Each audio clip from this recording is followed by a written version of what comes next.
To Lindsay's Fallout, the live stream. It begins now. I left my contacts in for too long. And then I was like, normally I would take them out and put glasses on, but now I have to do the stream. And, well, I don't have to. I want to. I'm stoked to be here. This is my favorite time of my week. Um, but if I blink a lot, now you know why. And also the hound has been unleashed and she is being kind of fussy, but her needs have been met. She has eaten, she has water, and normally I'd put her in the crate, but she's fussy, and so I'm like, fine, if you can hang out and be cool.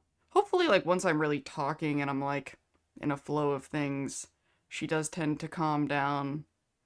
She hasn't been disruptive on the stream so far, but right now she is staring at me like, uh, she just holds me responsible for so many things I'm not actually in control of.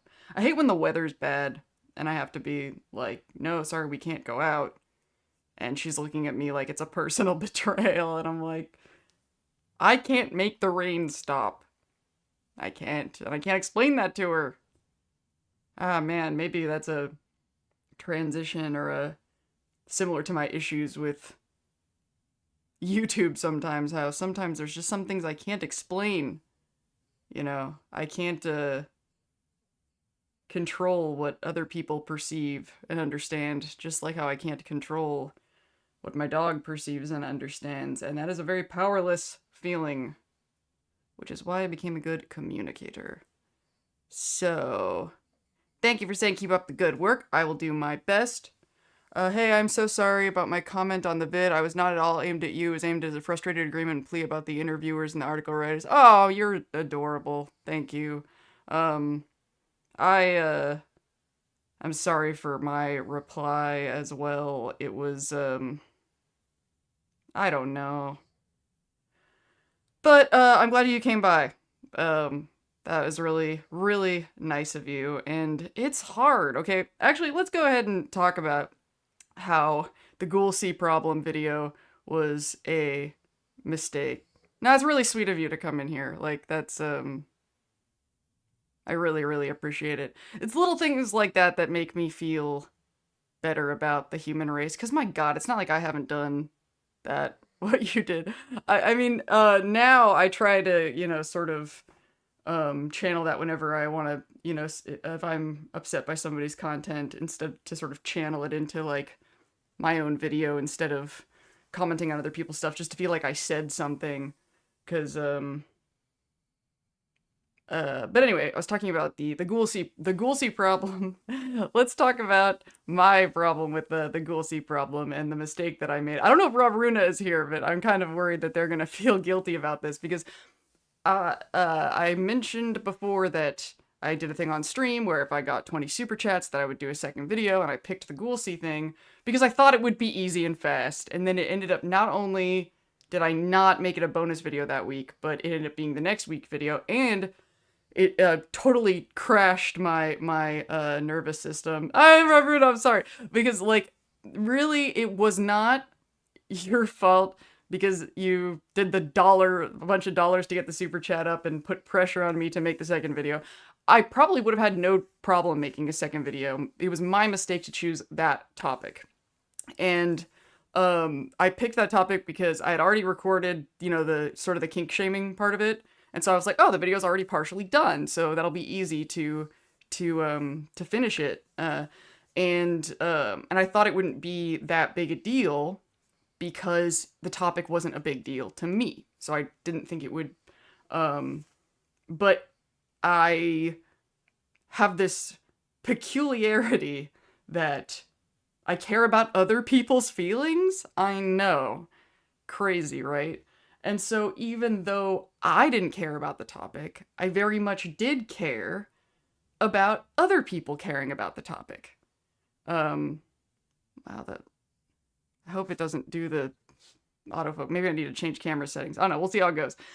Anyway, And so that ended up becoming a exceeding my capacity, pouring out of an empty cup sort of a problem, because I didn't care that much about the topic, but I cared about my impact and the way I would affect other people. And so I put a lot of pressure on myself for other people who didn't even actually exist yet. This was just in the production process. There were no commenters mad at me yet. It was just me worrying about potentially people being mad about the stuff that I was saying. And so what unfortunately can understandably happen is, as a result, I tried to cover everyone's side, at least my understanding. So there was people who make Ghoulcy stuff, there was people who are offended by Ghoulcy stuff, and then there's people who are offended by people being offended by Ghoulcy stuff. And I tried to pretty much cover a little bit of everybody and then sort of run the math.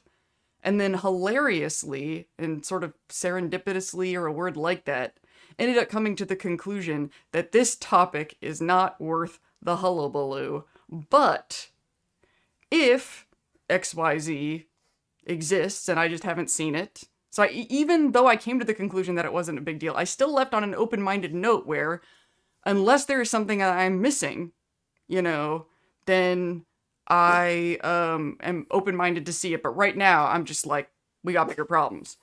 And the reason why I'm saying that that's sort of serendipitous, or a word like that, is because that ended up being the conclusion I should have come to about the video as a whole. Like, if the Ghoulcy culture war never changes, and in the sense that the outcome isn't worth the effort, then all of this pressure that I was putting on myself to do this perfect cross-section, like, if I'm gonna do that, I didn't do, like, a lot of research labor, in the sense that, like, I didn't put screen grabs, I didn't, do, like, an investigative reporting sort of thing about it, so I didn't put that kind of effort into it. But there was a lot of emotional labor of wanting to see everybody's side of it, of wanting to grasp and do justice, run it through Lindsay language filters, and then talk about it in a responsible way. And then I realized, okay, at the end of this, I'm saying people shouldn't put this kind of pressure on their social lives, or on their fandom, or on their, in order to, basically everybody needs to agree to disagree, and be mindful of the quote-unquote enclave social herding that's going on with social media and the internet. Basically operating discernment about what's worth our energy, and I ended up not doing that by investing so much energy into the video discussing it. So, I, after that, kind of came back to this journey that I was on, regardless, of really figuring out, what do I want to talk about and why? And I'm going to go back into that after I look at chat for a second. Ghoulcy was a possibility until she found Maximus, and yeah, but you totally made that clear in the video. Did people get mad? A few, Feijun.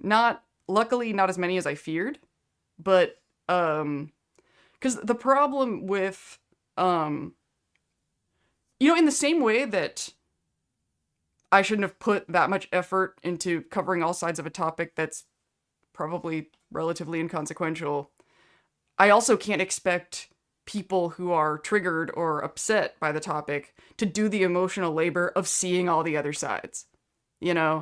Like, I really do think, like, there's some situations, like, people have a lot of anxiety in the internet right now about, places like Telegram and Signal, and people going off the map. That's one of the things that's sort of feeding the Discord ID scanning thing, is because we're all afraid that if people go into private rooms that aren't exposed to the world, that they're going to do bad things. We don't want these groups to congregate privately, because, and it's true, there's a lot of crime and a lot of creepy stuff that's going on things like Telegram and Signal, but a lot of it is just people who don't want private conversations just subject to public scrutiny. Like, there's things that are too public, and don't need to be. Like, there are certain situations where, like, if this creepy, dangerous stuff is going on, we should know about it. But there's a lot of stuff that feels creepy and dangerous or triggering or threatening for a lot of understandable reasons. It's not overreacting. Overreacting doesn't exist, only over-responding. And those people's nervous systems, like I said in the video, don't need to be aware. A perfect example. I have a male buddy of mine, we will talk about hot girls in our private chat. Because we're just dudes talking about girls, you know? Women don't need to see us talking about that, but also I think it's unrealistic to expect dudes not to talk about hot girls, right? It just doesn't need to be public. The whole world, like if somebody was offended by stuff that we've said in this private conversation, that would be understandable. That's why I'm always talking about, instead of looking at morality as far as what your rights are, etc., to instead focus on outcomes. And there's certain things that you thinking thoughts or saying things, like I think it was Asa Raskin who said freedom of speech is not freedom of speech is not freedom of reach, right? Just because you have the right to think a thought or say a thing doesn't mean that's the same when the size of the audience completely changes. And this is the kind of discernment that I think that modern internet social interaction discourse is having a really devastating effect on. Like, people, if they can't say something to the entire world on a megaphone, they think they're not even allowed to think that thought.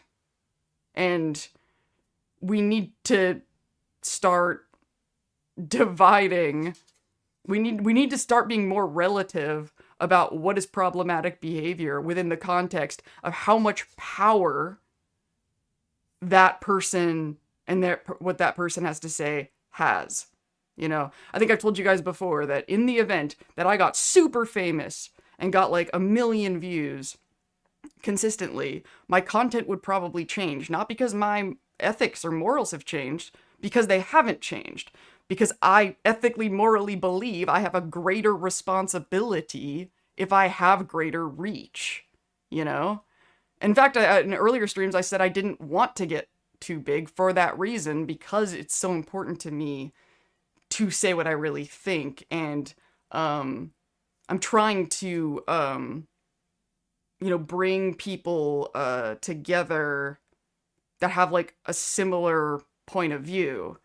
And I know, like, it's been brought up a bunch of times about having a possible Discord, having some sort of place that we could have a safe space to talk to like minds, and, people will understand that we're not starting some sort of cult just because, because we want to think about things in certain ways. And it's possible for another community or another group of people to talk about issues that are worth talking about, that just don't need to be exposed to the public, that are still worth having. Actually, speaking of, the racism stuff that we talked about in the Ghoulcy video, white guilt is a huge example of that. People of color have every right to be offended by, irritated by, and not want to listen to white guilt.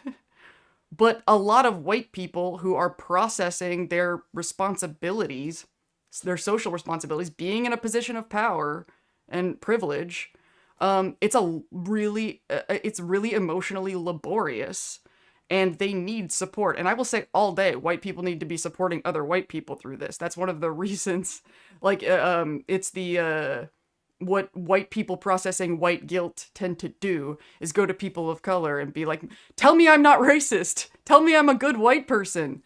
And I want people of color to be spared that. White people need to be supporting each other through grasping that.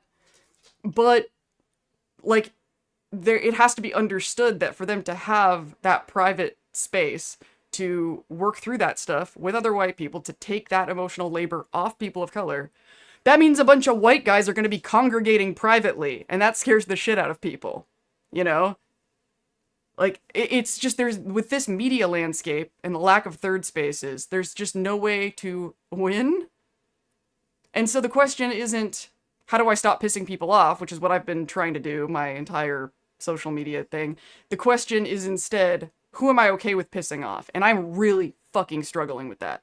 I'm really struggling with that. Because I don't want to hurt anybody. if I say something or take an action that has a negative impact or causes harm, even if, the person misunderstood what I said, which is what happens most of the time, um, I still did a thing that caused pain, and I'm still in the process of sort of drawing those boundaries of basically what people that I'm filing in my brain under, they've opted out.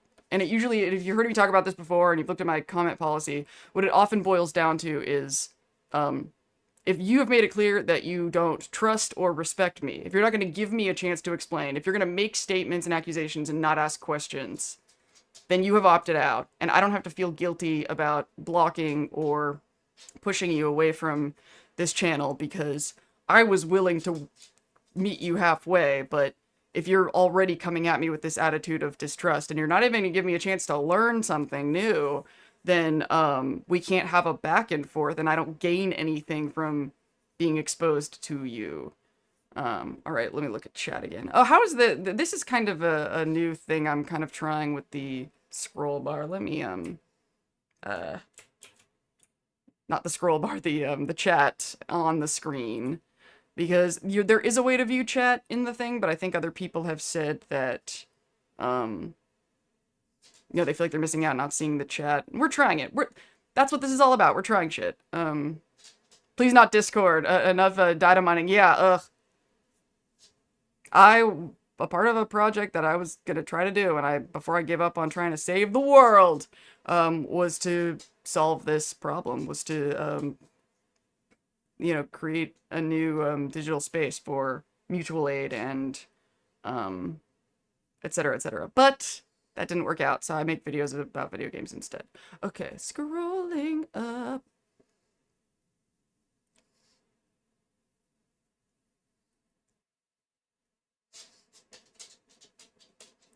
Ghoulcy was okay. Empathy 'tis a crippling curse. It can be. It's hard, especially like I talked about how Mr. House in another video, how he kind of went this avoidant route where he just detached from the human race. I think that happens to a lot of traumatized neurodivergent people, but I think the other extreme is just like having no boundaries and just feeling responsible for everybody's emotions around you all the time. Like we tend to kind of go either or, and teasing apart that difference in the middle of when is this empathy and when is this just lacking boundaries is it's a lot of work. I don't want to say a lot of work, a lot of effort. Being offended by shipping is like being offended by someone else's haircut. I thought your video was very thoughtful. Thank you. It's okay. You were very clear about it, and perfection isn't owed to anyone, and the point about what is actually important was clear. Thank you! Considering you got kind of mad at me, that means even more. You are warming my heart, Queenie Bee. I hope we're friends now. That fan art of the ghoul giving Lucy the flower is cute. That was a good find. It was AI generated, and there is a text thing on there that says it was AI generated because everybody's got their own ethics with AI. I bump up against people all the time about this. I use it within my own constraints, but if I put an AI generated picture on the screen, I always say that that's what it is. And I thought it was kind of double meaning too, that I had that on there. And then I also had that picture in the context of the Daniel Sloss being like, I don't think that's important right now. And it's not that I don't think that AI generated contact is important. It's obviously very important. I think that people still need discernment about like companies that are firing a bunch of people and replacing them with AI workers, or people who are making high impact, huge audience misinformation caused by AI, things like deep fakes, like there's but one independent creator, like the amount of dent that my AI use does in the grand scheme of the AI problem is so small. And if you guys have followed me for a while, and I kind of talked about it earlier, a big part of my karma hit morality when it comes to the choices that I make is the amount of the bite that it is taking, the amount of because if you try to draw hard lines, of if you do this at all, it is bad. And you don't actually look at, freedom of speech versus freedom of reach. You don't actually look at the amount of damage or contribution that that particular action is having. Then all of us should just jump off a bridge, because like anybody who is connected to this capitalist hypermodern society is helplessly attached to some sort of system that's doing incredible damage. Um, and I just there's a part of me that's just like on principle, just being like, um, I would rather see a lot of these people confront their own participation in harmful systems than jumping into people's comments and being warriors. And I also think a lot of these people aren't really confessing to themselves that they feel guilty for all of the things that they're plugged into, and yelling at content creators for using AI or breaking any other social justice rule is a way to reclaim some power and feel like they're doing something. And that's why I always go back to this idea of uniting and organizing, because I'm like, okay, if you want to do something, you know? Get people together, get organized, set a defined goal, because that's how things actually get done. Because a bunch of individuals yelling, even if it's a bunch of individuals yelling about the same thing, it's, I mean, I don't want to reference a franchise that people might not be caught up in, but I always think about Zion in The Matrix. If you're familiar with the Matrix lore, then you probably know what I'm referring to about Zion is, Zion is an illusion, and social media arguing is Zion. It makes you feel like you're free, but you're playing into the system. Okay, so remember people, thumbs up keeps Lindsay's Fallout in our lives. Oh, you're so sweet, thank you. I've been doing that same type of overthinking to my detriment and not being able to move forward, so I appreciate that. You are being open and talking about it to work it out. Yeah, no, I got you. It's hard. There's a part of me that makes me, obviously because of capitalism and everything, I'm like, oh, I wish I had a lot more views and I was making a lot more money.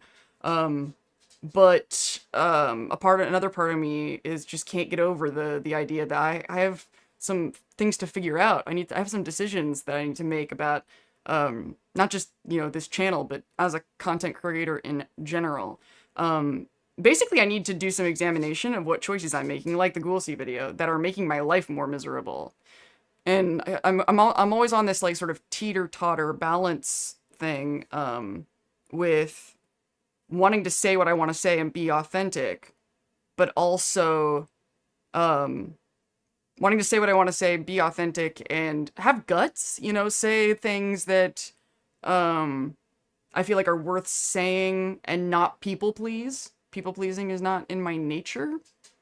It's like the PDA thing. It's sort of and in fact, sometimes I want to do the opposite. Like the AI thing is kind of an example. Like I'm like, if one more person says one thing about AI, I'm just gonna make a whole AI fairy tale film, completely rendered generative AI, just to piss these people off. But that's the PDA in me. It's not like, I don't let it overwrite my own ethics. But man, I'm tempted sometimes. I'm like, one more fucking person. The moral perfectionism makes me nuts. Please not Discord. Yeah, I don't know. I don't know what to do. Like, one of my best friends that I talk to, like, there's just like so much of my life is on Discord. And, I've seen a lot of press about why we should quit, but what are all our alternatives? Like, I mean, if anybody knows about alternatives to Discord, I knew it was coming. I warned people a long time ago. I was like, they're putting us all in this bucket, because that's how a lot of these companies work. I mean, if technically it's how Facebook kind of worked, is basically you make this perfect thing that plucks at all of your dopamine strings. Everybody gets on it, and there's nothing more powerful to get people to go along with something other than quite like if their social life revolves around it, because of, social inclusion is like this core human need. So if you get everybody's social environment tied to this thing, that might be involved with a lot of Fallout fandom that is you know, the lore thumpers, the New Vegas people, is because they're all friends with other New Vegas people. And there's some weird echo chamber phenomenons going on over there. Maybe we'll circle back to if I change topics and somebody wants me to talk about that, remind me that I said this. But there's, once you're like tied to it, then it's like, if you quit, then you lose all your friends, then you lose all your connections.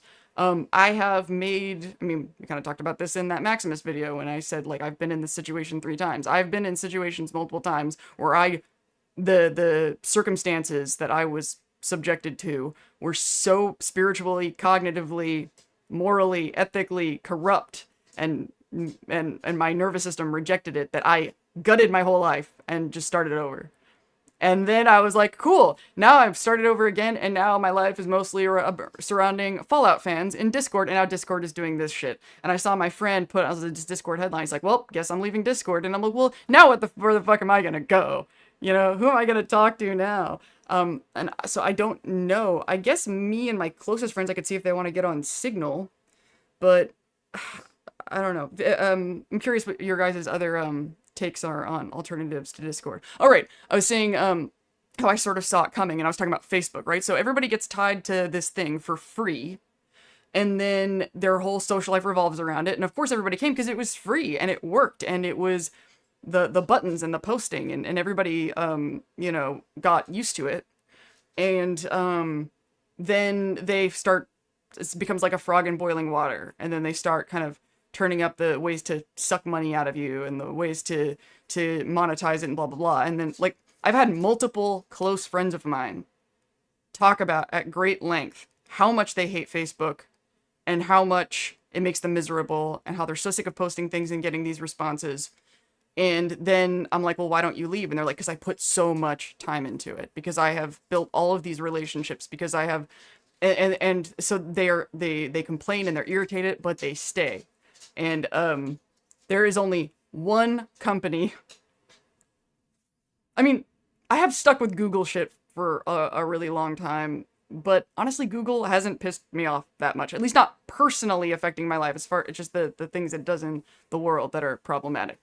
But the company where I really felt the pressure of this, where this company has pissed me off directly and fucked me over and siphoned money out of my pocket and has made me so angry. In fact, I used to have a rant about this at the end of the Privilege Ignorance video on this very channel, and I deleted it because I decided it was just too emo and I just didn't like myself in that thing, is Adobe. So I have my first copy of Adobe Premiere I got on a floppy disk when I was in elementary school. That is how long my mother beta tested Photoshop before it was released to the public. That is how long this company has been in my life. And it's funny, recently, a client of mine wanted me to edit my videos inside, you know, the software that she was using to sort of skip steps, you know, so can you edit here so that it's easier for me to go in and fix it? And I was like, honey, I gotta use Adobe Premiere because you're asking a master piano player to play you the song on a cello. It's not, like, that is, me and Adobe Premiere are so neurologically fused that whatever Adobe does to me, I have to put up with it. I have to. It's my career, you know? I went no contact from my family. And I have joked, it's a dark joke, but it's the truth. I have proven that I am more loyal to Adobe than my own family. That is a fact about Lindsay. That's a fact. And I am furious at the stuff that they have made me put up with. Furious.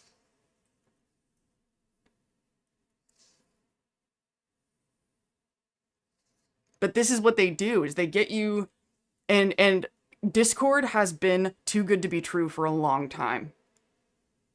I mean, a lot of these problems that I talked about in the Ghoulcy video, Discord solved. When I was a part of a project once to make a new app, because this is literally was my passion, this is the problem that I wanted to solve, and I had a fucking brilliant idea, but they left me on the ground with the rad scorpion stings, and that's all I'll say. But we were working on it in Discord. Like, we tried to do it on Signal, and it just didn't make sense because Discord was a better platform. This is what they fucking do. And now that this is happening, like, when my friend told me that Discord was doing this, I was like, of course they are. Of course they are. Like, it's, if anybody wants to help me make a better app, I had a plan.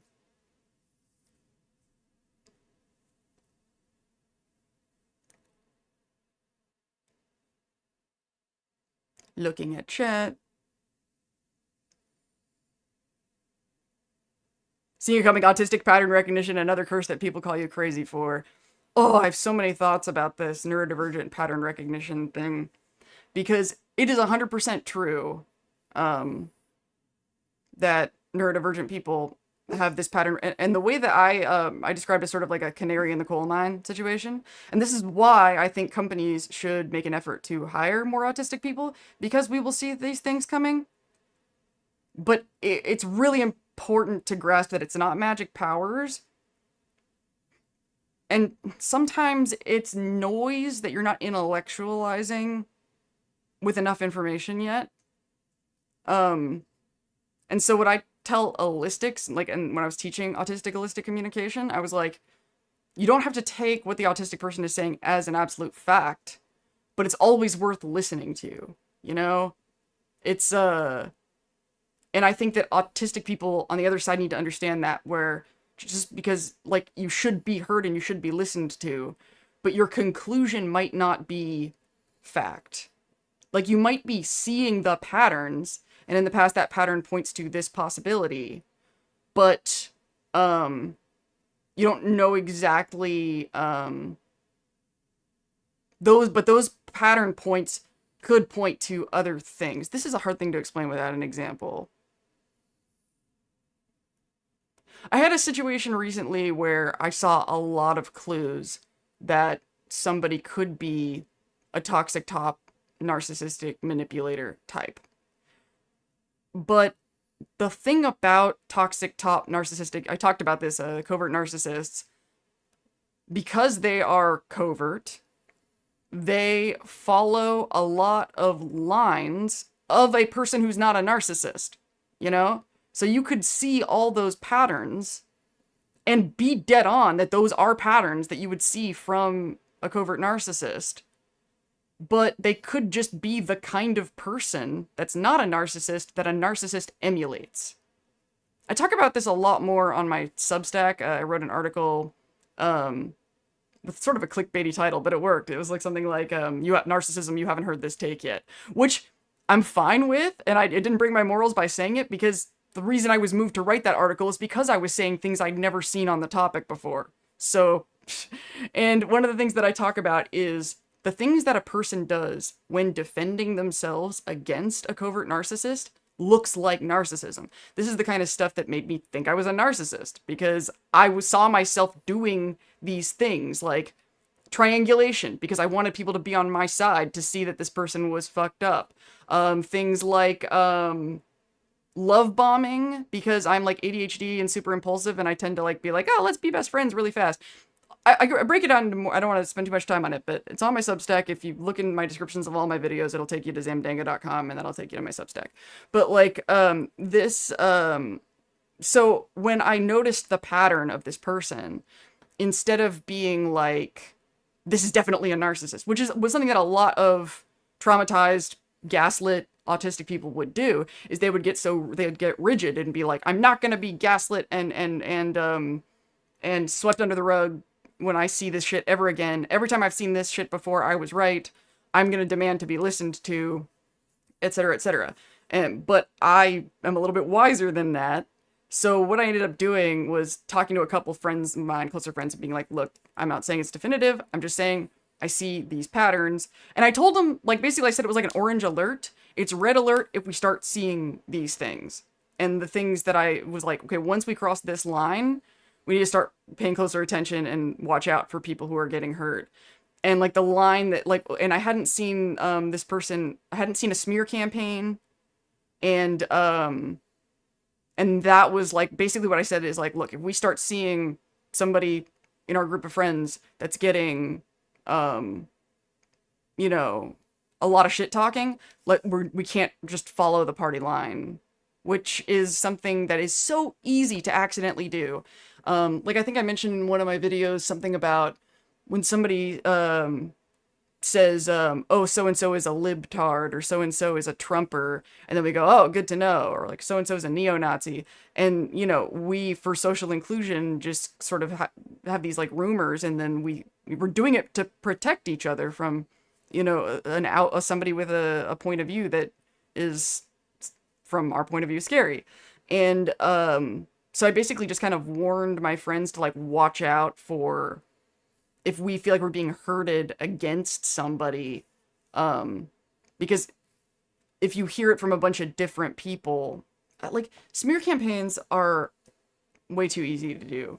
And as of yet, as far as I know, no smear campaign type stuff has happened. And so I could have misjudged that original person. And that was like a good lesson or an example of honor when you see the patterns, but don't take your own patterns as gospel just because you've been gaslit and hurt by people not listening to you. Because just because you should have listened to yourself and other people should have listened to you when these things happen doesn't mean you're going to be right forever all the time. It's sort of like, kind of like when I was talking about in the Ghoulcy video, how when it comes to the pursuit of objective truth or unpacking your own whiteness, it never ends. Like you never and I think a lot of autistic brains are uncomfortable with that because we're always trying to find what's the right answer, what's the correct answer, and I just want to lock it into my brain and then move on to the next thing. But there's some things where you just kind of got to stay agile, and you're drawing the line between trusting your own judgment and taking your own judgment as gospel 100% of the time, is one of those areas. My camera just keeps like auto lighting, and I need to fix it because it's making me annoyed.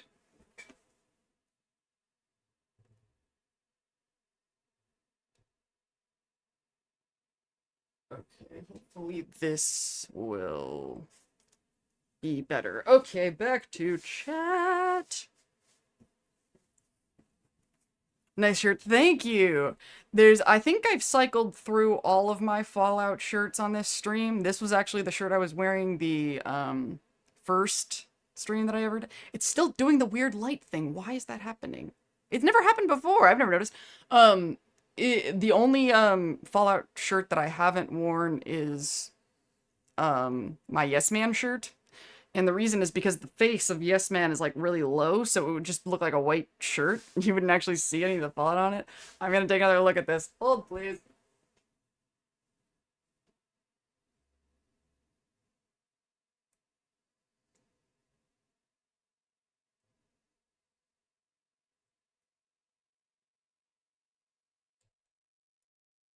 What happens if I just switch it to manual? Okay, let's see. I thought it wasn't gonna do the lens autofocus if I had it on manual, but it seems to still be doing that. Okay, chat. I miss forums.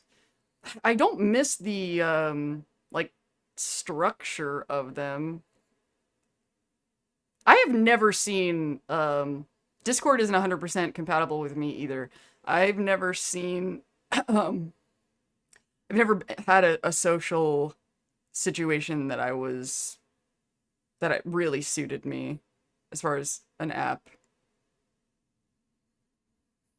Matrix and Roots. Never heard of either of those.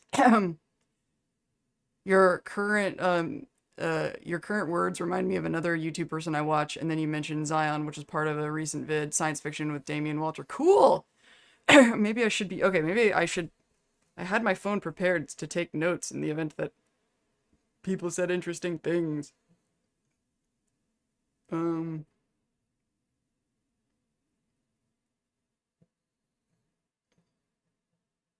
Science fiction with Damian Walter. So we have 24 people here. You are all cordially invited to send me money. Super chats are available. If anything that I've ever said or done has made you go, that has some value to it, throw some change on the stage. Throw me your caps. I'm not quitting anytime soon, so make it rain. Matrix and Roots platforms. I mean, frankly, I think a lot of the stuff with why I haven't found a platform that I'm 100% comfortable with is because I haven't really found people that I'm 100% comfortable with. Um, like I have this is the pattern that I always live out. I'll join some Discord and have some chats, and then from those chats pick out like a handful of people, like five, and then I just keep having DM conversations with those five people. And then I don't actually chat. Like the large chat rooms of Discord are so overwhelming to me. And it's crazy to me how many people are in like a dozen Discords. Like that's another thing. Like people are always like, "Oh, like every YouTuber like has a Discord." I'm like, "Who is staying on top of all I don't think my brain is capable of like surfing through Discords. It's too much chaos. Um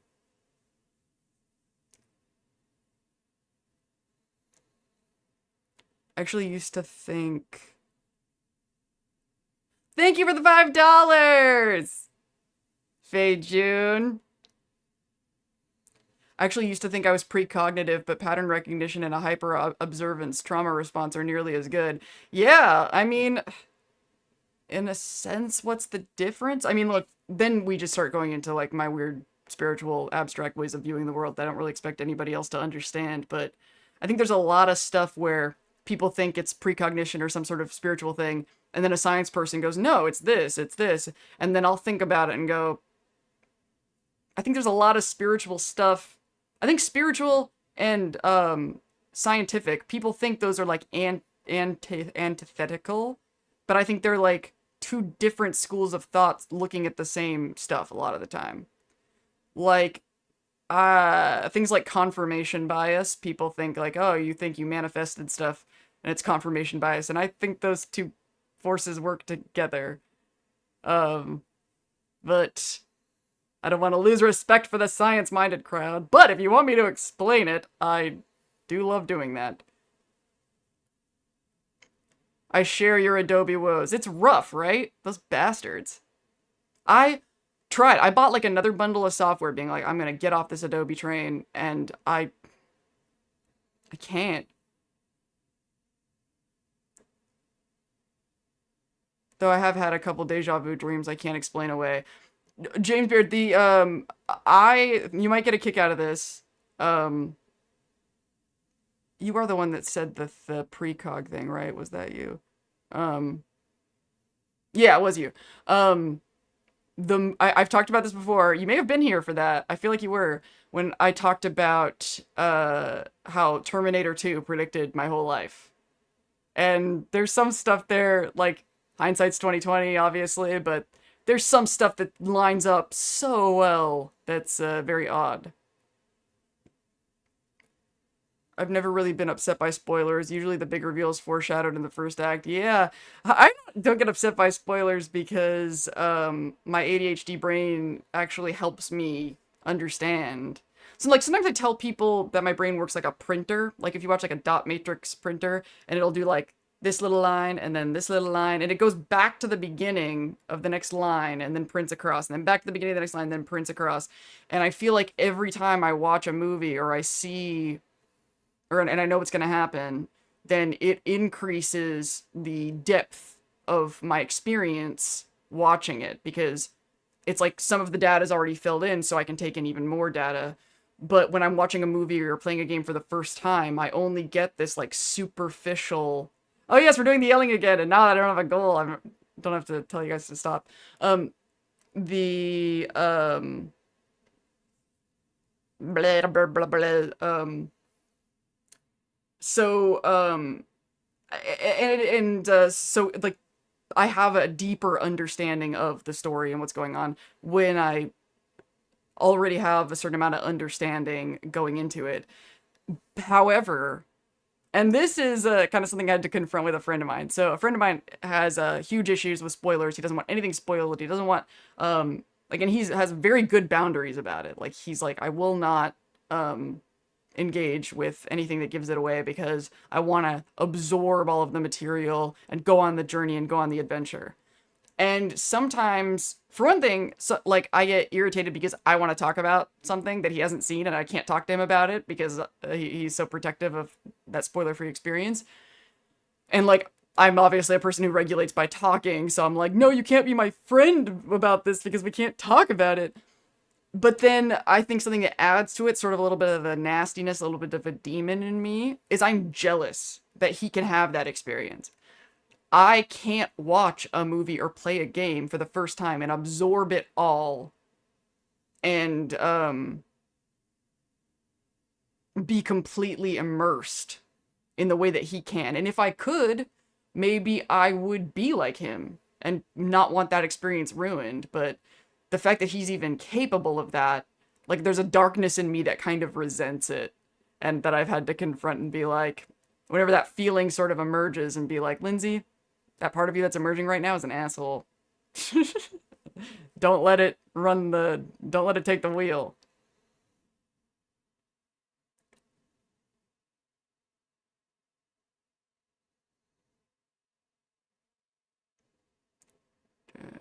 But I'm going to return for community service. If I could go back and do life again, I would have taken an academic path.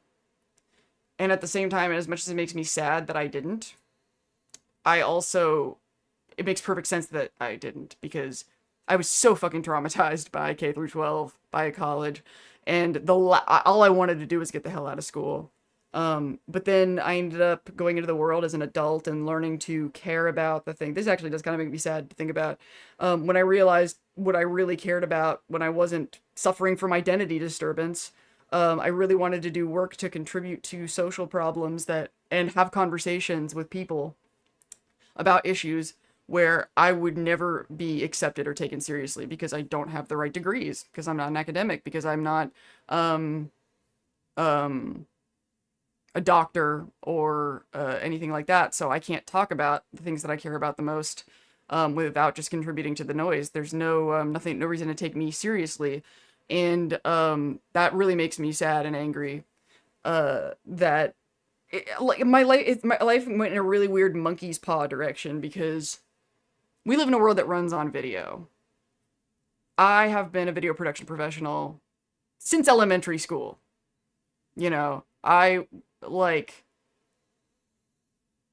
been doing this for so long. And so you would think, oh, well, and not only have I been doing it for so long, but I have a bachelor's in radio, television, film, and a master's in entertainment business. And I went to Hollywood and tried to climb up to Hollywood for 6 years before I was like, I fucking hate this. And so here I am, strewn about in this media landscape, this hyper-competitive media landscape, with all of the skills to do this YouTube thing or whatever I want in media. I could, because not only do I have the video production skills and the understanding of how the entertainment industry works, and but I'm also really smart, really analytical, pathologically creative, charismatic. Sup, ladies? And yet I've got these fucking morals and these fucking limitations. And by limitations, I'm referring to, the disability aspect. You know? There's a lot of things I can do amazingly well for an hour, and then I have to take a nap, you know? So I'm in this weird monkey's paw situation, because, I can make videos with about anything, and I have these, if I wanted to, all these AI tools that I could use to make everything in my imagination real, you know? Which is another thing that makes the AI social justice warrior thing so hard, is because people who jump my shit about, the AI generated image or whatever, they have no idea how hard I tried to do it the way they want me to, with other people. I directed a music video. Look up, I'll put it in chat. A real music video. Alyssa Marie, no strings attached. Watch that shit. I made it. And laugh really hard, because when you watch it, you'll be like, oh yeah, obviously this was a New Vegas fan. It's so there. The fallout, it looks like New Vegas. Like, not the desert stuff, but the, like, kind of old world blues screens, kind of vibe.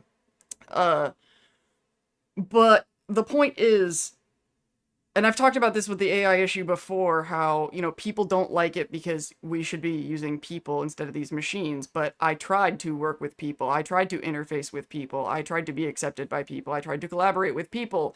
And it never worked out. And so now it's like the monkey's paw, this sort of, almost the devil temptation.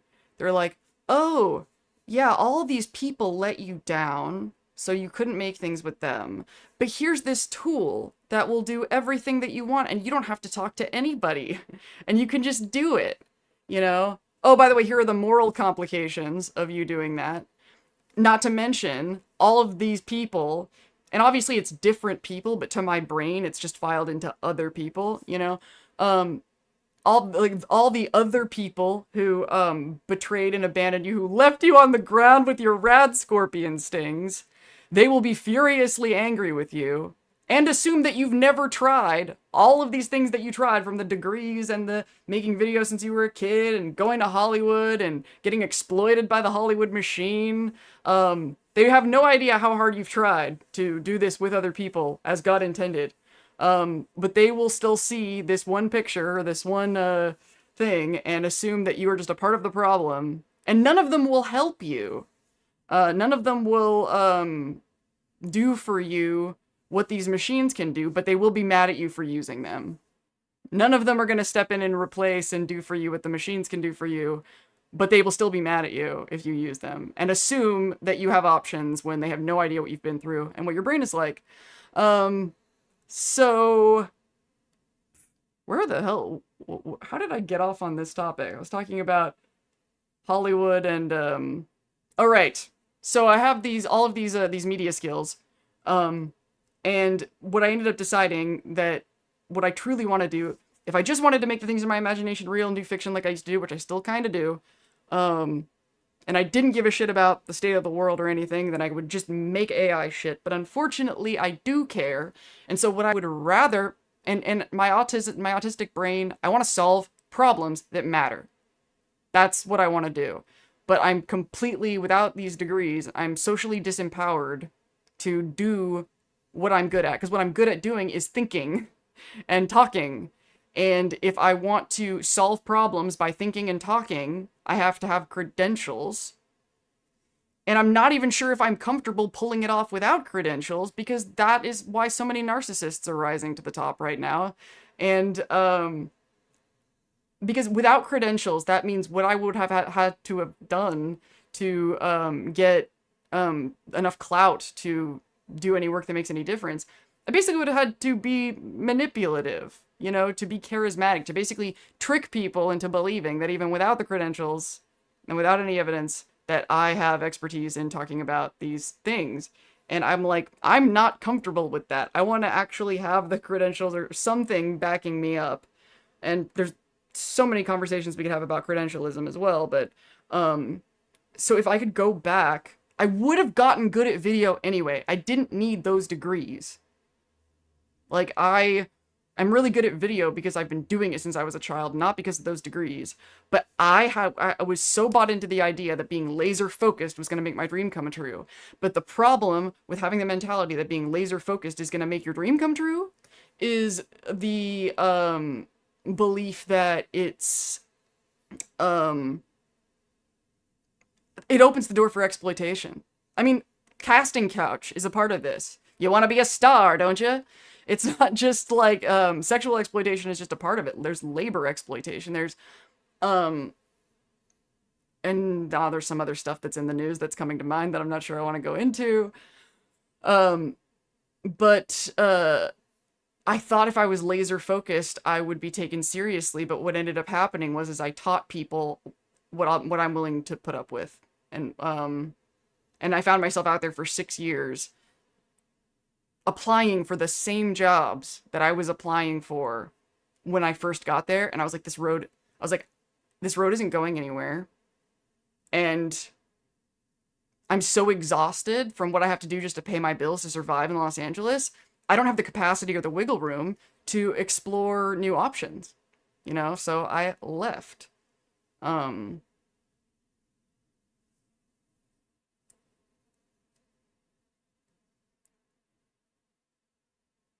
I'm sure you're overwhelmed with Discord and some other places. I accidentally am a mod for a Facebook group for smart dolls. Same but difference and all, like, yeah, herding cats.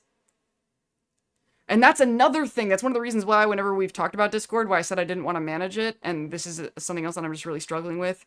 I've talked before about how I don't ever want to dehumanize commenters. I don't want to go numb. That's why I have the terms, the house rules at the beginning, and I don't just say what I want and then delete whatever comments I want, because I am very afraid of being so inundated with people that I don't respect that it makes me hate people. And I don't want to lose my faith in the human race. Like, Queenie Bee, if we threw caps, would actually be making it hail. Ah, ha, ha. That's true. Queenie Bee is actually a good example of this. We had that awkward interaction, and now we have talked here, and you've sent me $5, and now we're friends. I need more experiences like that, you know?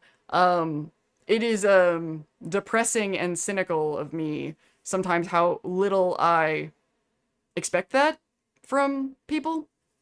And that's one of the reasons why I keep saying that this is the best audience that I've ever had, is because interactions like that. I am very much a math and science person, but I also see patterns that keep in mind that make me keep in mind I need an open mind. Yeah, like I always say, open mind, but not so open that your brain falls out. Yeah, I think I said that when I was talking about, like, progressives and comparing progressives to vault dwellers and being like, we have a tendency to be so open-minded that our brain falls out. You ever play Fallout New Vegas and made shotgun shells from the Legion's money? What, can you do that? Perhaps my inner chaos gremlin cackling the whole time. Considering the amount of time that New Vegas was made in, it is insane how much is in that game. I mean, I guess a lot of it was left over from Van Buren. Maybe some of you would know that better than me. I didn't know I had autism until I got medicated for ADHD. It kind of makes the autism worse, doesn't it? It can. I hate saying worse, but the tightening of the attention tunnel, it exacerbates. A lot of stimulants do, but it's worth it because I like getting shit done. It's a good time. Your super chat reminded me of that. Yay. Thank you for saying what I needed to hear. Just caught up on 2 times speed for being late. Oh, Lord Nuke, welcome aboard. Yeah, I guess I've been on for... You're me, just a little further down the road, as in you're the ghoul. If we ever met, I would totally be like you were meeting MXR. Oh, did you see my meeting MXR video? I have not.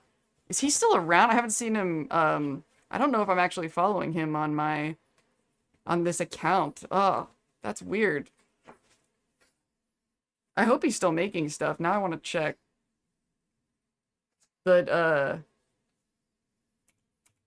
that's another thing, a topic that I love talking about, but it just doesn't come up that often, is not just meeting MXR, but also,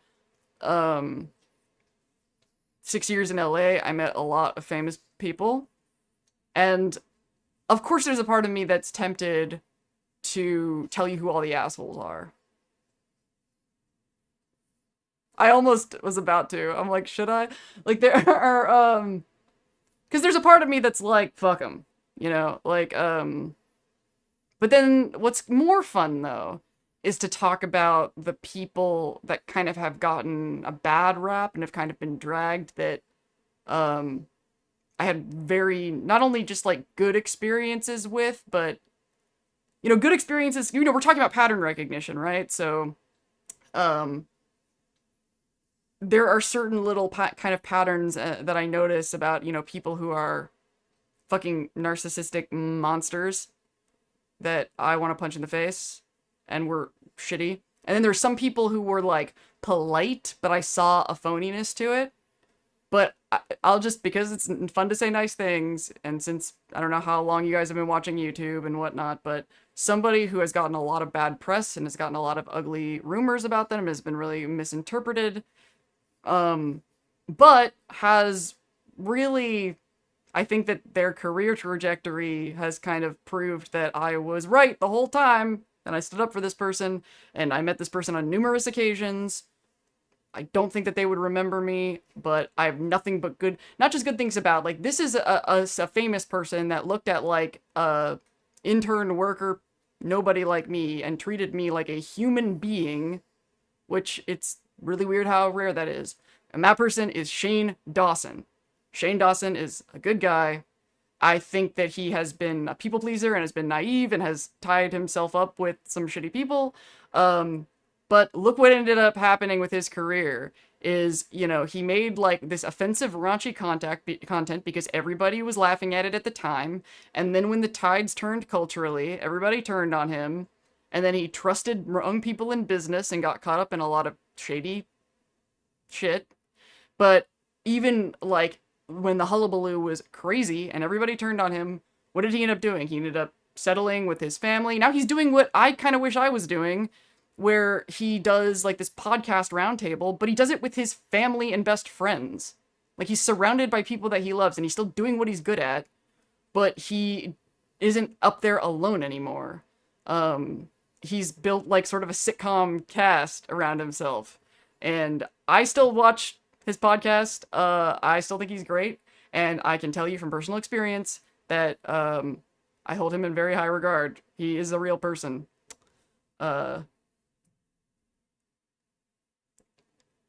And the MXR thing, for those of you who don't know, I talked about this. There's actually a video on this channel where I talk about MXR. If you don't know who that is, he's he was like, his favorite thing was to talk about mods, and that's how I think a lot of us found him. He talked about Skyrim and Fallout mods. And but then he ended up getting a lot more traffic doing sort of brain rotty content, and then he had to focus more on that because it made him more money. And long story short, I go into it a lot more in that video, but I was in peak identity disturbance. I was peak autistic weirdness. I was not the same person that's sitting in front of you now. I didn't know this person. I didn't have access to this person yet, psychologically. And, but like I said, I've been professional editor forever and ever, and that's how we ended up connecting, was because I was going to edit for him, and then it didn't work out for whatever reason. I think I may have been too expensive, I don't know. But if I were to sum up my interactions with MXR in a nutshell, looking back with hindsight 2020, I was really weird and he was really cool about it. Like, like, there's been other times where I was autistic and weird with people, not understanding that I was being autistic and weird because I hadn't sorted my shit out yet. And that was kind of one of those times. But he was rolling with the punches. Like, he really was. I would love to meet him again just to talk about that, being like, did you know I was, like, psychologically disturbed? And he would probably be like, yup. Like, that's what I expect him to like, but he didn't feel bad for me either. It was more like, he had such rock solid boundaries, that he wasn't gonna let it get to a point that he wasn't okay with. It was my birthday party. I was really wasted. I didn't do anything, like, creepy, for the record. I was just awkward.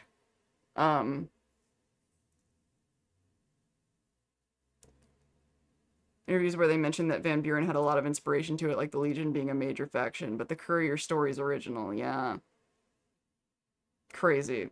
Did they just stay up all night for weeks writing that shit? I played catch up on some of your vids, and I swear I watched, but YouTube is weird, so that was fresh in my mind, yeah. Side note, we are about the same age, if that helps with any of your brain context of shit we grew up with. I think I'm just a tad older, though. I'm 40, so... Well, I'm gonna be 40 in July, so I'm 39 at the moment. Which, I feel like I'm finally ready for it. It's like you spend your whole life being afraid of turning 40 because of all the programming, and now that I actually am turning 40, I'm like, okay, that makes sense. That's what happens after 40 years. That was such a funny conversation. Some of you might know about this, but Atlas Omnicorp, who is my friend, who has the prop shop, that we have stuff planned. We're gonna do a Fallout 2 stream eventually, and we're working on comedy sketches right now. That is gonna be a blast. But he is, I think early 40. Maybe he's a little older than me. I don't think he's exactly 40, but if he's not exactly 40, he's like 41, 42, not that much older. And like the whole time that we were hanging out and talking, and like working together at the convention, he just assumed that I was significantly younger, which makes sense. You know, a lot of people in this fandom you would expect to be younger. And then I made some comment about how I should have been playing Fallout and Fallout 2 when they came out, and I'm kind of ashamed that I wasn't because I was, you know, identity disturbance. I was not myself, and if I had been, maybe I would have played those games and I would have loved them, and I would have gotten to have that street cred of having played all the Fallout games from the beginning. And his brain, like, just melted. Like, he could not reconcile that we were the same age. He's like, you are not 40. I was like, yeah, I am. Maybe she's born with it. Maybe it's a connective tissue disorder. I don't know. Still have not gotten tested, but, yeah, I think at one point I put in a comment, like, yeah, me and Thaddeus, I mean, he has a different, but he has another genetic disorder that makes him look significantly younger than he is. And, I have something going on that it makes me squishy and younger looking, and it's an advantage, I guess. I mean, like, maybe I shouldn't tell people that I'm 40 because maybe they wouldn't know. I hung out with people who thought that I was like, but also something that happens that I've noticed is when you're hanging out with people who are younger, people tend to assume you are closer to their age, except for, I guess, Atlas apparently, but people tend to assume that you are closer to their age. So when I'm hanging out with younger people, they think I'm younger. If I'm hanging out with people in their 30s, they tend to guess 30s. I actually literally hung out with people in their 20s at Fallout Fan Celebration who thought I was in my 20s, and I was like, there's no way, really? like like I look young, but not that young. I remember what I looked like. Well, I guess, you know, in my 20s I did look like a baby, so, you know.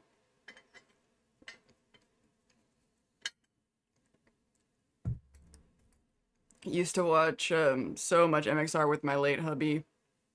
Yeah, I used to watch it with my dad. Him and his lady were so cool for going along with that, though.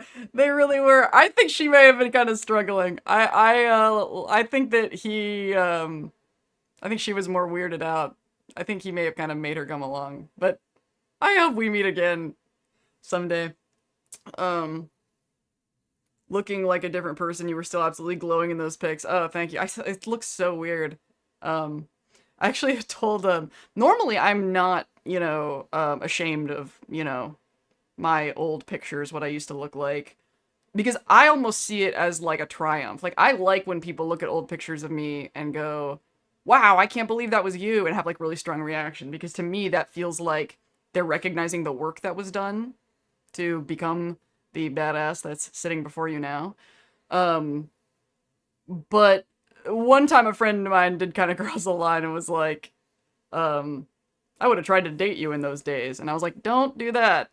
Like, because that's weird. That's like, I said it was like, and if anybody in the audience here is trans, you might relate to this experience, is I was like, what if I showed you pictures of me when I was being, like, battered and abused with, like, bruises all over my face?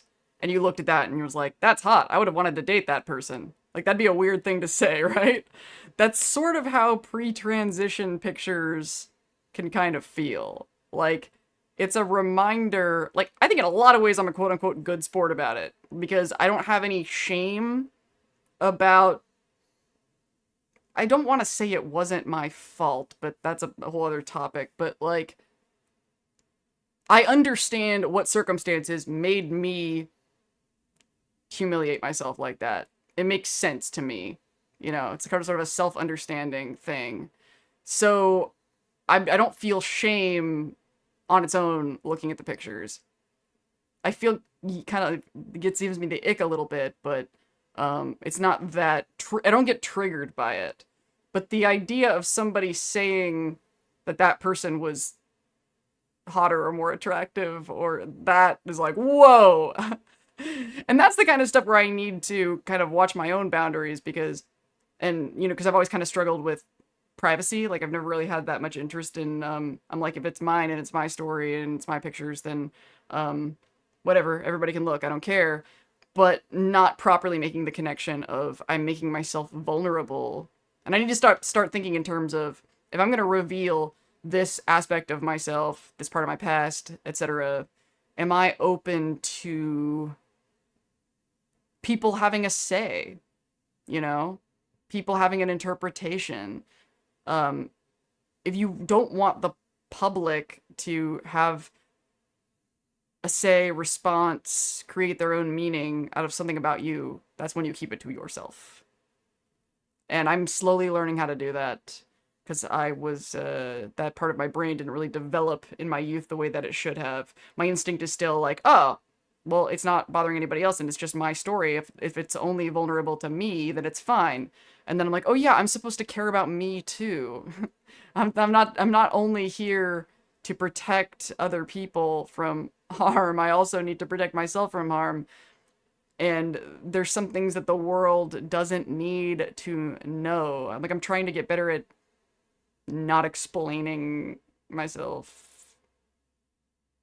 too often about too many things.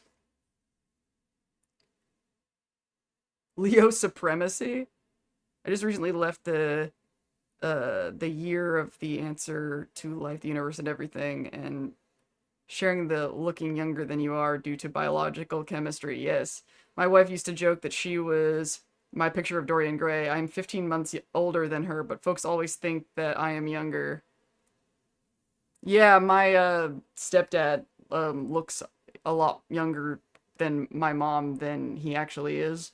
Um, and my mom used to always be like, there's a picture of you in an attic somewhere. If I go clean shaven, I drop 10 to 15 years instantly. That happens. Do you think it's becoming more common that people are looking younger longer? I think it's a fact. Like, I think there's been... I haven't dug that deep into it. It hasn't passed my hyperfixation rotation. But I think that there's stuff to that. Best story. Shortly after we were married and we were 29 and 28, we moved to Maryland. In fact, she moved out before we got married, so she had established residency. We go to the DMV. The woman behind the desk looks at her driver's license and says, "Oh, Mrs. Whiter, what brings you and your son to..." Oh, that's crazy. Now I want to see what y'all look like. I'm like, that's a leap. Um, I work at a flight school with children who are from overseas, ages from 17 to 30, and they all think I'm in my mid-20s when I'm actually 43, and they call me a liar when I tell them my age. That's got to be something to that, people think you're closer to their age kind of phenomenon that I've noticed. Like, younger people think of older people as so much older, you know? So when you don't fit their idea... Like, this is like... The person I thought was my best friend, who, looking back, was so mean to me, often. When I was in, like, middle school, my mom had a lot of shame about childhood. Like, she, the idea of acting like a kid or doing anything like a kid or doing anything childish. The most extreme example is straws. In my mom's brain, straws were for children. So when she got a drink from a fast food restaurant with a lid and a straw, she would take the straw and the lid off and drink it because she was an adult. Like, and because of that, she really passed that to me and really wanted me to look like an adult. And honestly, that explains, like, a lot of the issues with my development, because she talked to me like an adult and expected me to handle things like an adult when I was not an adult. And, so she would, like, dress me like I was going to a job interview when I was, like, 13. And the person I thought was my best friend, who proceeded to psychologically abuse me for the next 25 years, used to call me 13 going on 30. Because there was a movie at around that time called 13 going on 30. It was kind of, like, big. That was about, you know, it was, what's her name? Jennifer Garner, playing, like, a 13-year-old. And, but, like, it was such a point of shame to say, "Oh, you look 30, you look 30, you look 30. 30 was so old." And, like, now we're 40. So, whatever.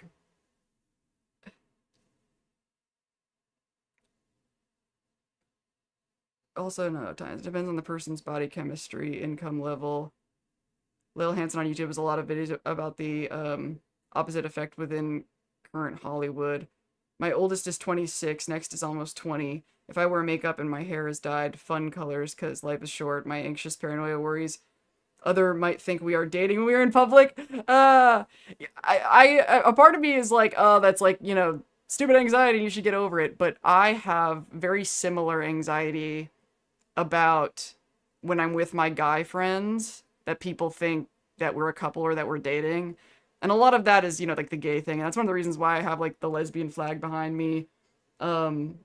A lot of the time, you know, people have a lot of misconceptions about, you know, gay people making a big deal out of it, and you know, and it's like, fine, you're gay, who cares? But a lot of it is sort of this like shielding sets a precedent. Like if everybody knows I'm gay, if people see the flags, I mean, a part of me wishes that like people could just tell by looking at me and listening to me talk for 5 fucking minutes. But in today's social climate, you can't make assumptions about people's sexual orientation and stuff based on that kind of thing. And like I do that stuff and I drop it into conversation as organically as I can to protect from just awkward social interactions and awkward assumptions that aren't just embarrassing or feel unsafe for me, but might feel embarrassing or unsafe for the other person. And if people just see the banner and that gets dropped in conversation, then then the fellas know it's not happening. And then also, like, what if the dude I'm hanging out with is interested in some girl there and she sees me and thinks that this is like, I feel like it should be obvious. Like, just seeing the way I stand, the way I talk, my cut off sleeves and chain necklace. Like, I just reek of gay, and I really, but some people just are like, I see boobs, then the default is people with boobs date dudes, and I don't know. As a bi person that's been married to guys twice, I understand that too. Bi pan, whatever. Jack Harkness rules apply, if you've seen that meme. I have not seen that meme. You're omnidirectional. I used to think that I was, but then I realized it all boiled down to one question. Do I want to put my mouth on them? I'm like, guys, I can look at a guy, especially being like ADHD and autistic and just being super sensitive and absorbing the feelings around me all the time. Like, I can perceive a hot guy. I can perceive male sexuality. I can even be magnetized to it. But it's not the same as being attracted to it. It's, don't want to put my mouth on it. And when I realized, I'm like, this is ridiculous, and it sounds so silly. But it really cleared things up for me, and so I'm going with it. With all these feelings in my head. Okay, I'm going to take my first break. But before I do, I want to leave a question for you guys to ponder and brainstorm, maybe chat about. And that is, we did the Ghoulcy video, and we did the social justice over and over and over again. And I still want to talk about, like, when I'm really getting focused about what I want to do with this channel and where I want it to go and where I want it to be successful. My highest value is I want to talk about things that I think are interesting. Problem is, the ADHD brain has a thing where it conflates what's interesting to me and what's urgent. ADHD can really conflate what's interesting with what's urgent. So because of that, I tend to want to clean up the messes. So, oh, people are fighting about Ghoulcy, I want to talk about that. People are fighting about this, I want to talk about that. But if I keep doing that, like, I'll never run out of ideas. We're never going to hit that point. It's impossible. I'm pathologically creative.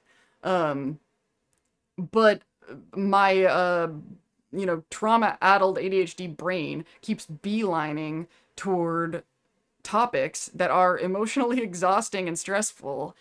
And I'm sort of getting distracted from, there might be really interesting things to talk about, that because they're not urgent, because there's not like some argument that I want to clear up, I'm sort of ignoring those things. And I'm definitely going to be more motivated and more interested if you guys are interested in. So what I'd like y'all to do while I'm taking my BRB break, if you don't mind, is just brainstorm like topics, like Fallout related topics. I guess they could be gaming in general, but you know, I want to get the focus back on Fallout, at least for now. We'll talk about that too. Of just things that you'd be really interested in hearing me talk about, like the way that I talk about things. Like if you saw a thumbnail and you saw Lindsay's Fallout's talking about that, oh, I definitely want to see what Lindsay has to say about that. I want to hear that stuff. I want to hear what my audience is really curious to hear me talk about. I will be right back.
And I'm back. Sorry. And Peg is a little bit frustrated. I hope she calms down. I'm sorry, baby. I gave her a couple treats. She should be fine. Also, I don't know if this is making much of a difference, but I switched the stream to low latency, so hopefully I'm getting chats faster, because I know sometimes maybe I'm a little bit too much of a completionist trying to respond to everything in chat. But let's see what was discussed while I was gone. Okay, Lindsay, do you have any in-game... Strawberry Girl, are you still here? I hope so. I see the concurrent viewers thing went down. The numbers are kind of weak tonight. But the Ghoulcy video didn't have that much reach, so I might have to do with it. Your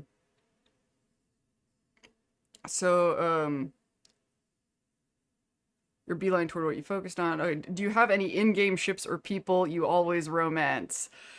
You know, I saw that before when I was walking around, and are you only interested in, you know, in-game ships, or are you interested in my Fallout or gaming crushes? Because that is actually something I've overthought a lot.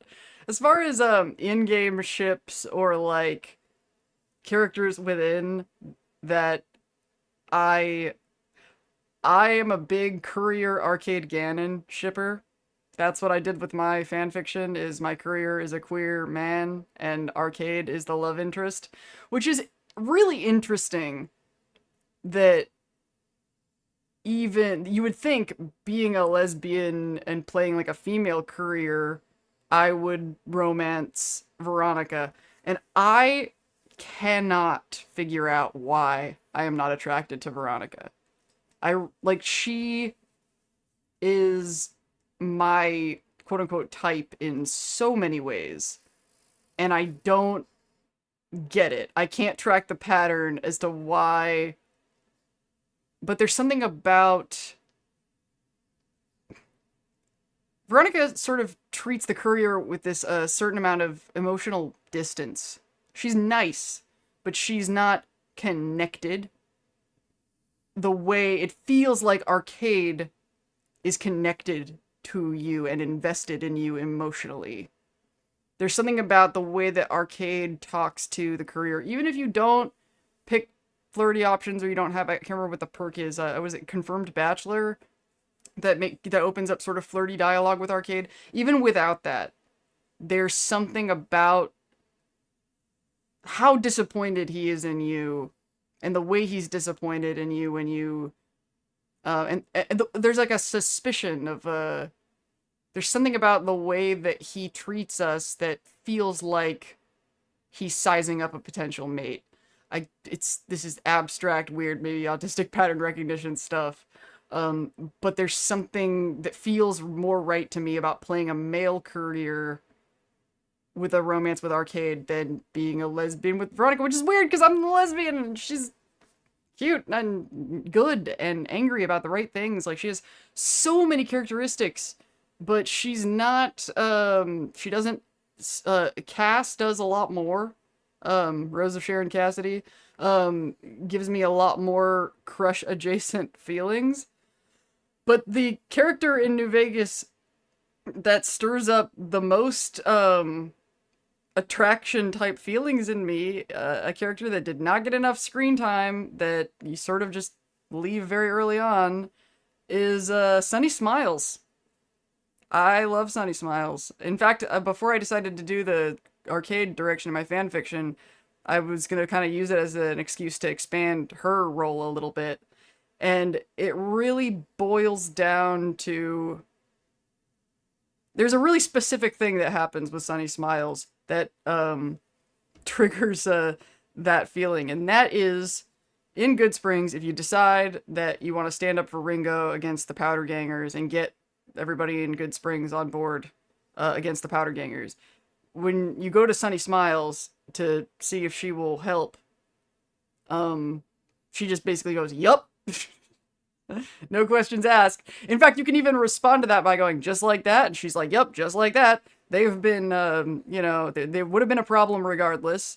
Like, the fact that there was, like, no question in her mind that taking on this risk and doing this was the right thing to do. It was almost like she was waiting for somebody to fucking step up and organize this, because she didn't want to be like me and Maximus out there with the pool cue and the roulette wheel, and it was like, well, if somebody's actually stepping up to do something about this, then yeah, let's do something about this. There's something about Sunny Smiles that, you know, she's very nice and she's very helpful, but she's also, she has like solid boundaries and solid morals and does what needs to get fucking done, and I'm into her.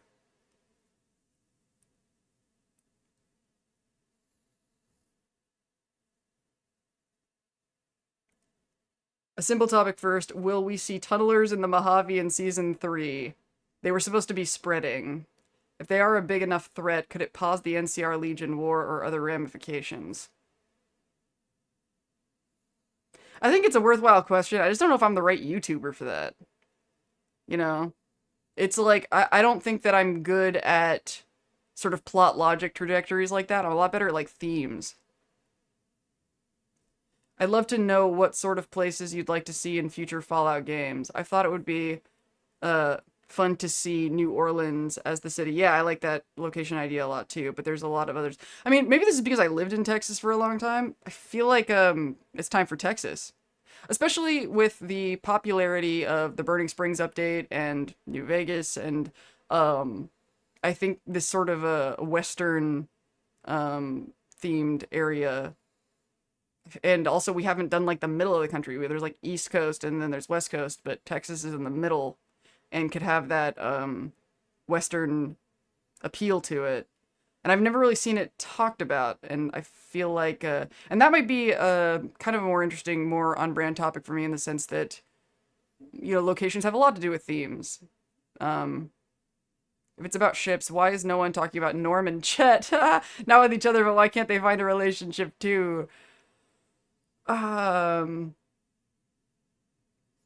I mean, honestly, like, you know, people are talking about Norm and Claudia a lot. But that kind of gets me thinking that I kind of wanted to, like, Norm, I think, is kind of a lone wolf. I don't know if Norm's going to pair up for a while. But Claudia would be nice for Chet, now that I'm thinking about it. If she is on the level, which, you know, I think she is, but we'll see. I hope she doesn't get fridged. Fallout, your random thoughts, feelings, etc. on how each company took on and put out content within said realm. Similarities and differences. Section for general ambiguity and other personal opinions. How each company took on and put out contact. Oh, you mean like companies that have worked on Fallout, like Obsidian and Bethesda? Or I would also like to hear people's opinions on the followers of the apocalypse. They're dead. That's my opinion. They're all dead. Actually, that feels like a possible Lindsay topic, but maybe it would go too much in the social heavy direction in the sense that the followers of the apocalypse are chicken nuggets that are just going to get devoured by the wasteland. And the part of me that feels makes me feel like this is aligned is, okay, when I went to Fallout Fan Celebration, there were followers of the apocalypse cosplayers everywhere. You know, most people, I feel like, decent, good-hearted people, when they look at all the factions and everything they represent. One of the things I like about Fallout is that there are, like, no good factions. Depending on which faction you're going to identify with, you're going to identify problems. And the thing about Minutemen and Followers of the Apocalypse is they sort of feel like, oh, but you can be good. Look at the, like, Minutemen and Followers of the Apocalypse, especially, are good, and they're surviving and getting through. Maybe that's the organization that we want to be a part of. And, talking about why it's not as simple as it looks, might be worth, might be very Lindsay. Ugh, that's a good one. I played Fallout 1 and Fallout 2. They weren't anti-capitalist. Where'd that come from?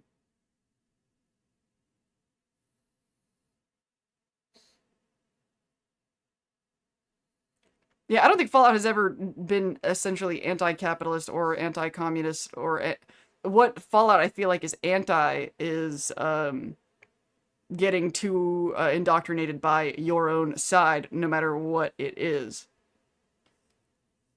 I ran the modifies Fallout set it in Louisiana. I got some good puns in. The Mississippi Delta got upgraded to Gamma because of all their ads. Ah!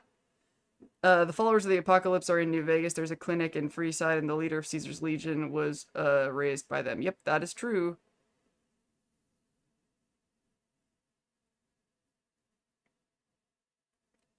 For a Fallout game in Texas, I've had ideas for Highway I-35 and people using it as a nomadic trail for raiders. Yeah! I'm familiar with the 35. If I ever do a Fallout cosplay, I'm going to go as Mama Murphy. I'd love that! I hope, if you ever do it, I hope I see it. How about we talk about Lucy nuking Hank's both sides argument when he tried to compare NCR and Legion? Yeah, that's really connected with, stuff we've talked about lately about discernment, right? Um, how, everybody is so preoccupied with what's the right answer, what's the wrong answer, what's the good guy thing to do, what's the bad guy thing to do, that, there's a lack of discernment in the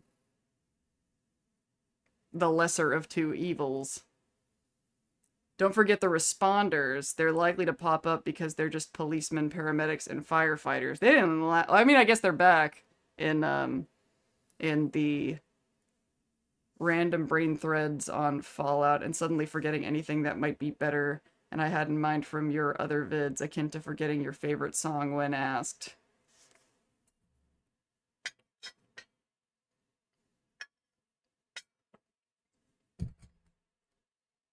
Let me open my notes thing.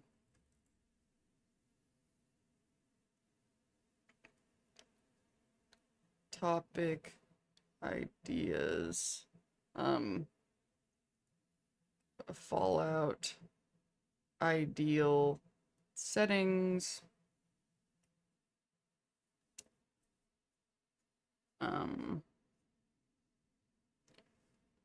Followers. Minutemen. Ah! I accidentally deleted it. Followers.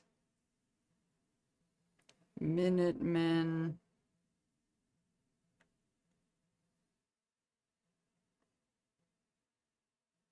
And quote unquote good factions. I kind of like that topic. Like, I can kind of see, like, kind of already see the sort of the thumbnail in my head of, are there any good factions?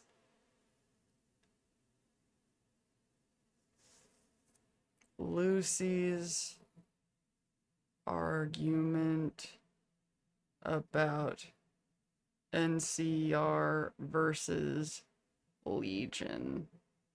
You're right. There's something juicy there around the topic of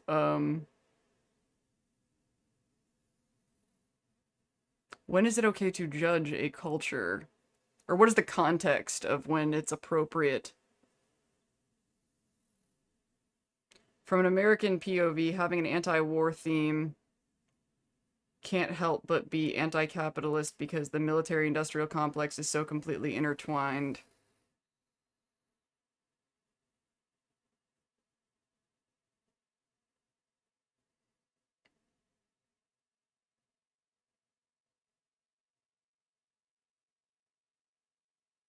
Agreed, but there's like a little kind of caveat that I want to hang on that.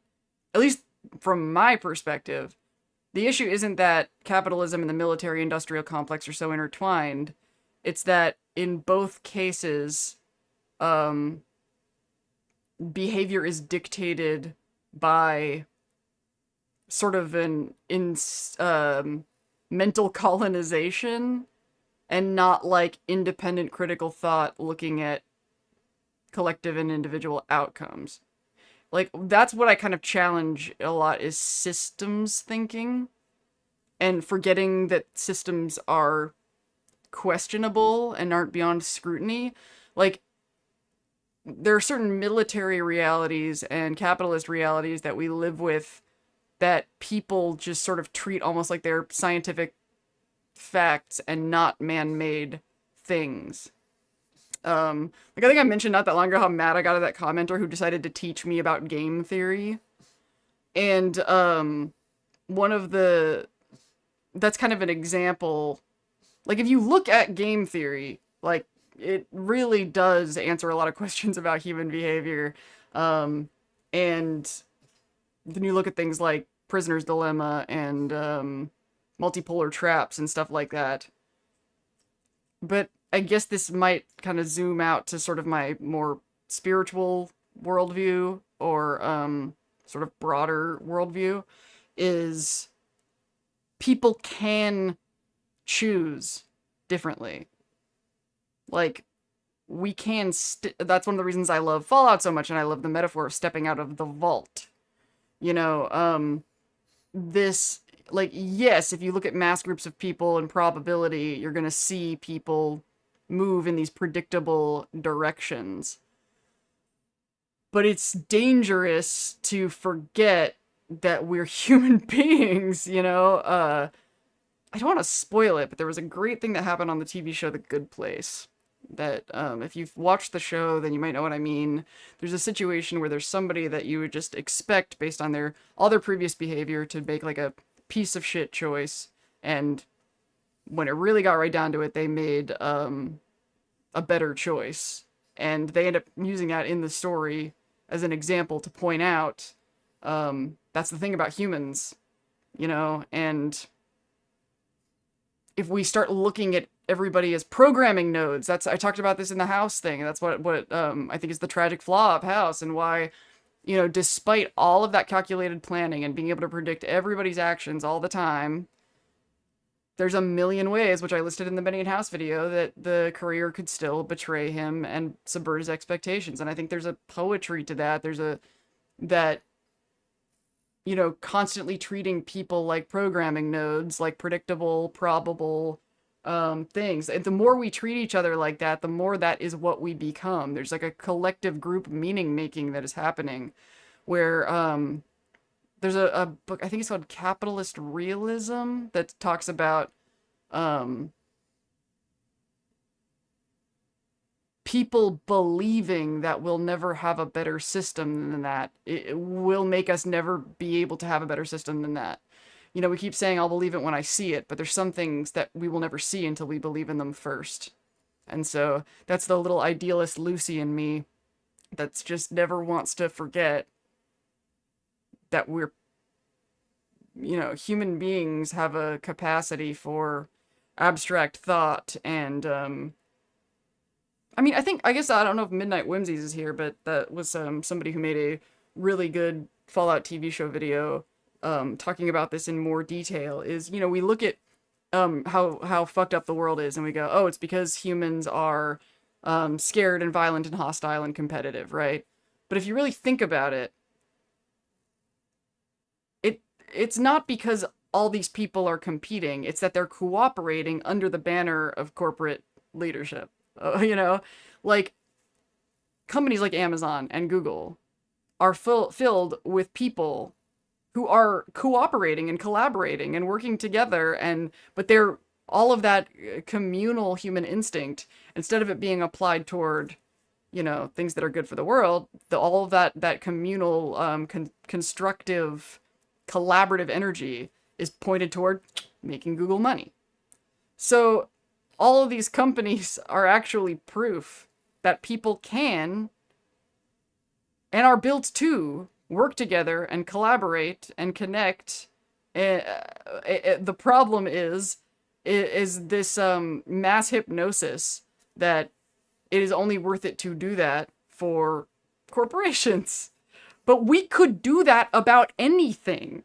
We can do that for things other than money. If in that united, organized group, we figure out how to exchange and distribute resources, and this was like what I wanted to work on, you know, the best way to fight capitalism is to not need it, or to bypass it as much as possible. But we constantly prove that we can't do that, which kind of goes back to what I was saying in the House video about you know, choose who gives you a choice. Because if we can't, and I touched on this, I guess, in the Ghoulcy video as well, if we can't cooperate and collaborate and trust each other and get things done without a financial or physical gun to the back of our head, then people will put a financial or physical gun to the back of our heads and make us do it. Like, we keep saying we don't, you know, need or want to be herded like animals, but when we aren't herded and when we are given a choice, we don't do it on our own, do we?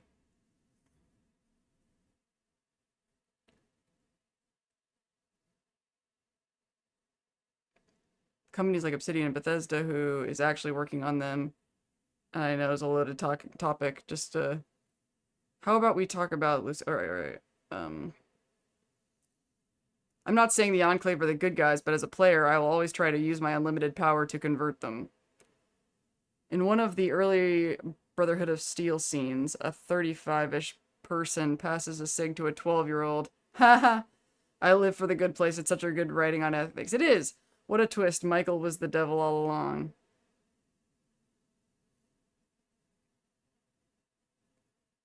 Maximus and Lucy, Dane and Norm, are the two sides of the same coin that didn't fit into the systems they were raised in, leading to them being exploited, taken advantage of. Yeah. Moral perfection is impossible. The question becomes what you're willing to live with. Yeah. What do you think about bloat flies? Not much. Humans don't do that just for corporations, religions, nation states. Yep. All true. People are animals. They need leadership. Herds and packs require leaders. Yeah, and that's actually something else that I've thought about a lot too, is I think another thing that I hope that humanity is shaking this out of our collective systems. I hope that's a part of what's happening right now in all of the social upheaval, is we have bad taste in leaders. Bad taste in leaders. We follow narcissists off cliffs. We admire the wrong traits.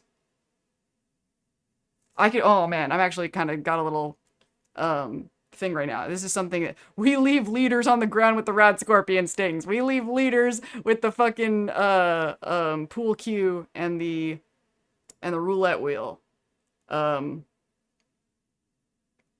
yeah, I think in a different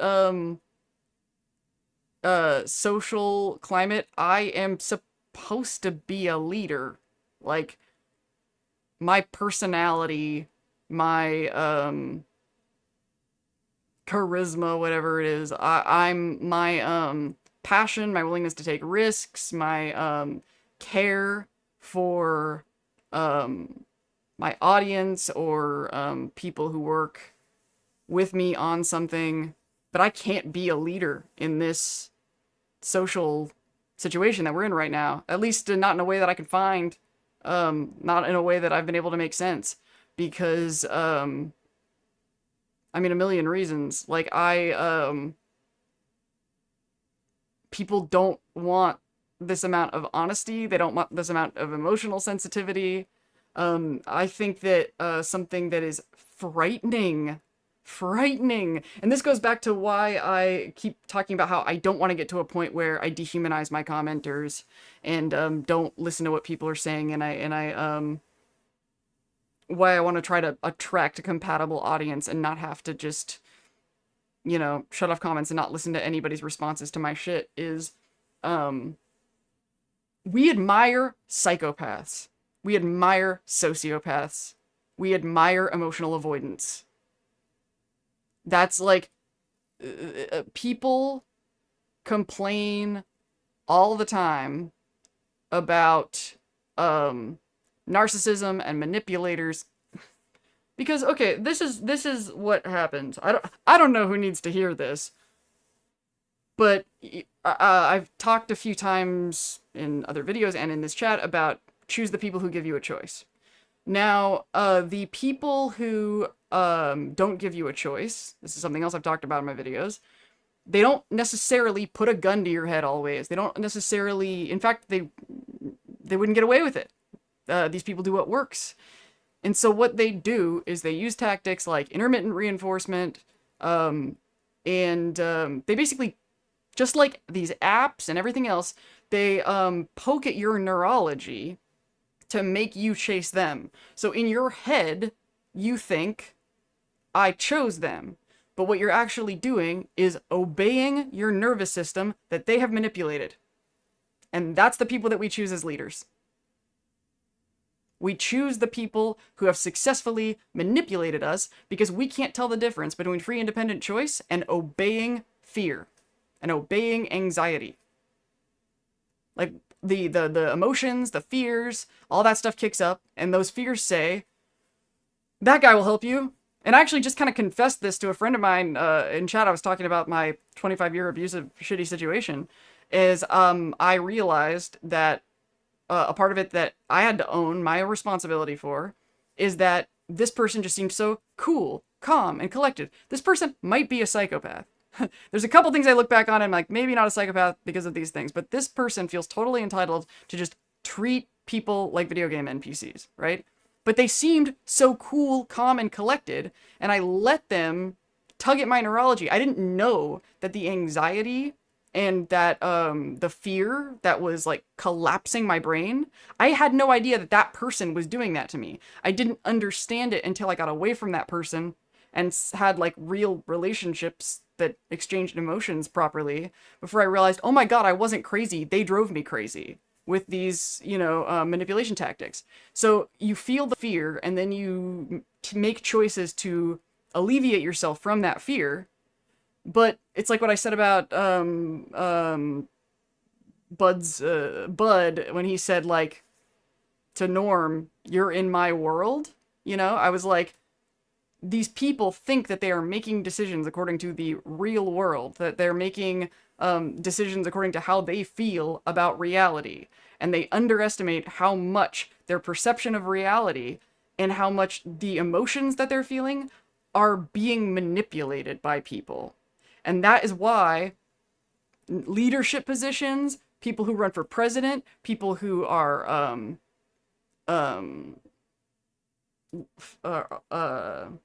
politicians, self-help gurus, basically they get to that position because they successfully manipulated people into looking up to them. But people didn't actually exercise their free choice and their values. Meanwhile, if somebody steps up and they're actually honest, and they actually admit to their own faults, or they, when people who aren't working 24/7 to craft an image that will get public approval, people who don't make public approval their full-time job, and only narcissists and psychopaths do that. So people who are imperfect, people go, up, I see that imperfection and I don't trust it. Like, a thought that I have all the time is that I can't believe there are Christians out there that are like waiting for Jesus to come back. How would anyone recognize Jesus? How would anyone recognize Jesus? Like, I think in my video about when I was like really pissed off at Lucy for leaving the ghoul with the rad scorpion stings, I said something like, once again, people choose pretty lies over the ugly truth, Like, we have terrible taste in leaders and take no responsibility for choosing terrible leaders. And then we offload all the moral responsibility, like I did with my abuser, onto these poorly chosen leaders who have more power than us, because they do have more power than us. And they do have a responsibility, and they should be held accountable. But there's not a lot of accountability or examination for the leaders that we choose. Like, I would be willing to give up so much, and I have given up so much, to actually lead a movement that's more meaningful than a Fallout channel. I would.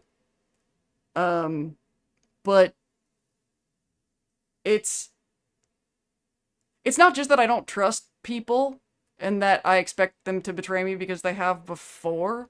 It's also, that in order to take on a task like this is also why I don't really date, is in order for me to take on that risk, I have to be willing to accept defeat, accept loss. Like when my nonprofit fell apart, I went into that with the perfect attitude to prepare myself for what happened. What I told myself was, I either need to make this work or I need to learn why it didn't work. Either way, it's worth it, right? And so I went into it being like, I think that we can pull this off. I believe in it enough that I'm gonna, take these hits, make these sacrifices, take these risks in order to do it. But if it doesn't work out, it's stuff that I need to learn, right? And I feel like right now, I don't have it in me. I don't have the capacity for that risk, for a social movement or for a romantic relationship. And if I pressure myself to try to do something like that now, I came very close to like losing my spirit, That's one of the things I'm most angry about is like, they didn't just, humiliate and break me. They like, broke my will to change the world, I think I said something in a recent video, maybe it was the house video, something about like, it takes a lot of spiritual strength to care about a world that doesn't care about you. And I need some recoup time to build that strength that I just don't have right now.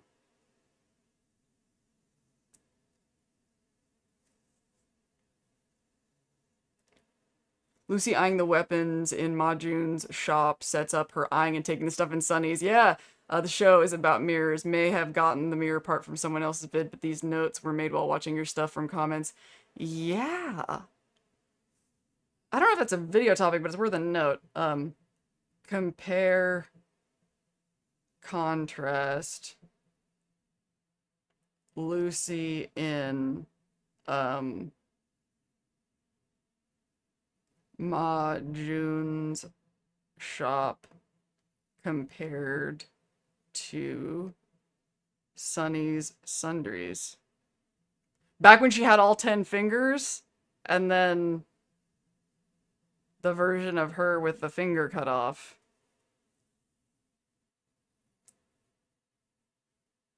Fear is necessary, but maybe balanced with positive reinforcement. Yeah.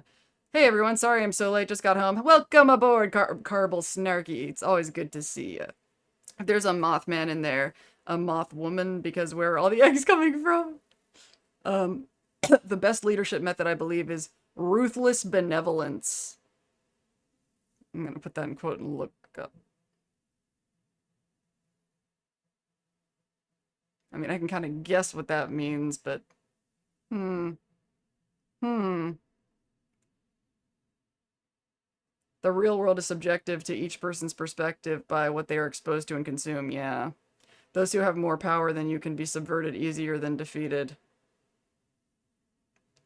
They can also be redirected, too. That's another thing about narcissists that I wish more people understood. It's just... Oh my god, the motivations are so obvious. Like, there's... I mean, the best thing that you should do if you think you spot a narcissist is manipulate them back. They've opted out, so you don't have to feel guilty doing it. And these people will do anything for public approval. And once you know that, like, how could you let them control you? It's, The Dangers of Leaders is really well explored in Dune. Yeah, the novel is the best place to really see it. I wish I could read novels. I did watch, like, all the shows and stuff. There's also the mirror of Lucy shooting the thief in Sunny's versus the ghoul at Ma Jun's. Yeah. True. Sundry's also shooting... Y'all might be onto something with this. Shooting ghoul and... shooting... the... shopkeeper. I will share with y'all, an idea that has been percolating, and since I do want to do something sort of lighter at first, and also it's still percolating, we'll see. Maybe this will be fun one day that I talked about this during the stream. Like, remember when she just mentioned this and then it became this video? An idea that I've been haunted by since the season 2 finale, that every now and then I'll be doing dishes and be like, is the idea that the surface is the experiment. But one step deeper than that, that the love in the vault is real. This has kind of fucked me up. So, but possibly in a good way. How do I dive into this idea that is still in development? So, okay, we've talked about how all these social media platforms are like putting us into one bucket to market to all of us together, right? And has made us afraid of disappearing into little private caves and made us afraid of other people who are disappearing into private caves like Telegram and Signal. And they want everybody in a bucket where they can see everybody. And then they go, you want everybody to be in the same bucket because you can see them because there's predators and, Epstein types and people that are using these private things. If you don't have anything to hide, then you should be able to display everything that you're doing to everybody all the time so we can collect all the data and sell you shit and make sure that you're not starting revolutions and, the what's that prison system where everybody's being watched all the time? Yeah, that's basically what we live in. So,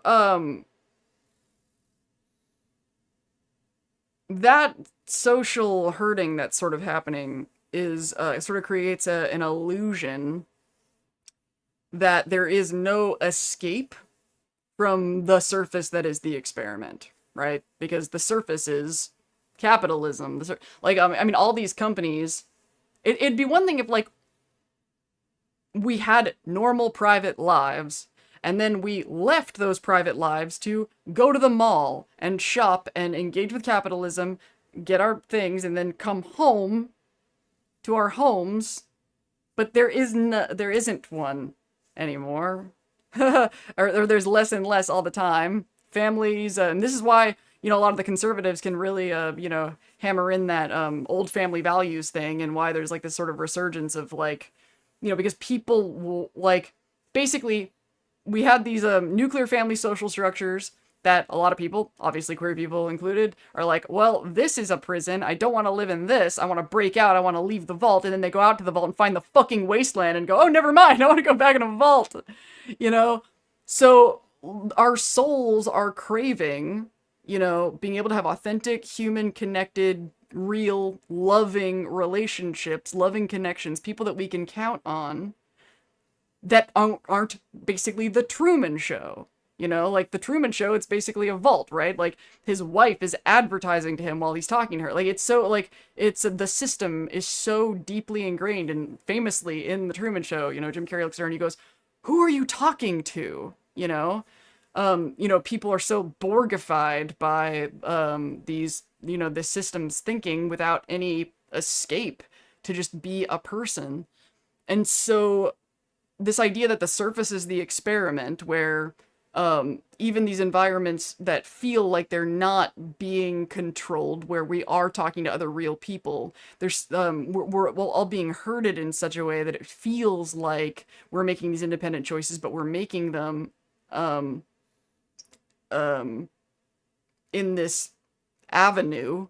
A great example of that in the show, and I talked about it in the video, is that, did Lucy choose to hit the button that made these people go under control of the Robbie's mind blowers? But she was pressure cooked in this situation where that was the best answer. And that's what manipulators do. That's what, and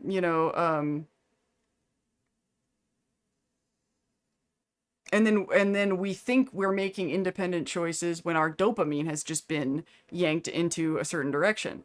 However, there are pockets of real in the prison. Like yesterday, I, was super emotional because of the stress of the Ghoulcy problem video, and I opened Discord and I messaged a couple friends of mine to see if they wanted to hang out and work on some comedy sketch ideas. And we all got together in Discord chat, and laughed our asses off working on these ideas. So, yes, Discord is this corporate owned piece of technology that we were using to do this. And yes, I was pushed and motivated to connect with my friends in that moment because of stress about being herded by Google and YouTube and putting this video up and the social interactions that I was afraid of. But the moment with me and my friends talking was real. Ooh, another very underrated movie that tackled this idea was Free Guy. If you haven't seen it, it's like a mainstream Hollywood kind of action video gamey movie, but it's very low cerebral impact. If you've seen They Live, I saw a lot of The Truman Show, They Live, and The Matrix in Free Guy. Did I ever make a video about Free Guy? I guess not. I think I wanted to. I think I made a lot of memes out of it on an older account, but you know, basically Ryan Reynolds' character finds out that he's a video game character and like kind of has this nihilistic, like, this is all pointless, you know, we're all just cogs in a machine, which I think is a sort of a similar realization to what I had when I walked out of my psychological vault. And then there's a scene of him talking to his best friend in the game, who is also another NPC, and his friend basically points out to him, like, yeah, even if none of this is real, I'm real, you're real, we're really friends, we're really sitting and having this conversation. And I think that's the point they were trying to make at that part in the movie, is that just because the surface is the experiment doesn't mean give up on love and connection. There are pockets of it in here all the time, and this is the mistake that I think people like me make, and the mistake that Lucy made, preaching from the top of her dinosaur while her friend was strangling by the end of a rope. We get so caught up at the prison and looking at the bigger social issues, and those things are important. I don't think that we should ignore those things, and I definitely don't agree with the other side that's like, oh, I just want to escape, because sometimes I just want an escape from the people who want an escape. But it's important not to lose sight of the pockets of freedom and love that can still exist inside vaults.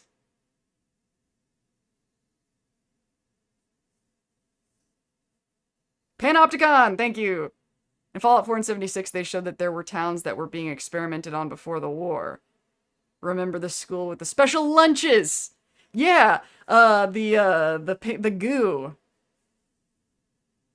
That shit is, I love that stuff because it's so real. I mean, you know, right now, you know, these apps, they have user experience testing, you know? They literally put people in labs and study where their eyes track. I've edited videos for companies doing user experience testing. That stuff is very real. Service experiment versus vault love thing. Nature versus nurture. I think nature versus nurture is a false dichotomy. It's nature and nurture all the time. It's a continuum. Kind of like how if any of us had been born into a different family elsewhere in the world, we would have had a totally different life. Yep, absolutely. The prison is a panopticon. I think an English guy came up with it, explored by just the one about Ryan Reynolds in a video game. Yep. Free Guy. I recall that movie. I wonder whose psyop that was. Loving your movie references, Lindsay's Fallout. Every time you be yourself and nerd out just reinforces the fangirl. I wish I could be somewhat more like you. Multi-layered aspects. Why would you want to be anybody but you? Fair point on nature versus nurture, hard to nutshell things that, like, it's just, speaking as, like, an obsessive, you know, social justice warrior autistic person who's just, like, obsessed with neurodivergence mixed in there, and when you look up close, everything blends together. It's like what I was saying about Lucy and the finger, right? You know, like, if she cuts off her finger, she lives, but if you cut off her ear, she dies. Then how is the finger a part of her and not the ear, you know? When you start looking at how everything is connected to everything, it's just, like, the line between nature and nurture just gets more and more ridiculous. I think there's something very comforting to people that there's like a you that you're born with, um, that exists independently of the things that happen to you. But especially when you look at things, I've talked about epigenetics before. Um, so the field of epigenetics supports a lot of ideas of inherited trauma, but it isn't like bad stuff happens to you and then it changes your genes and then it changes your offspring. It's more like there's things that are dormant in your genes or things that can be activated by events that impact your genes enough that it impacts your offspring. But nonetheless, once you look at that, how can you take nature versus nurture seriously anymore? It's just like,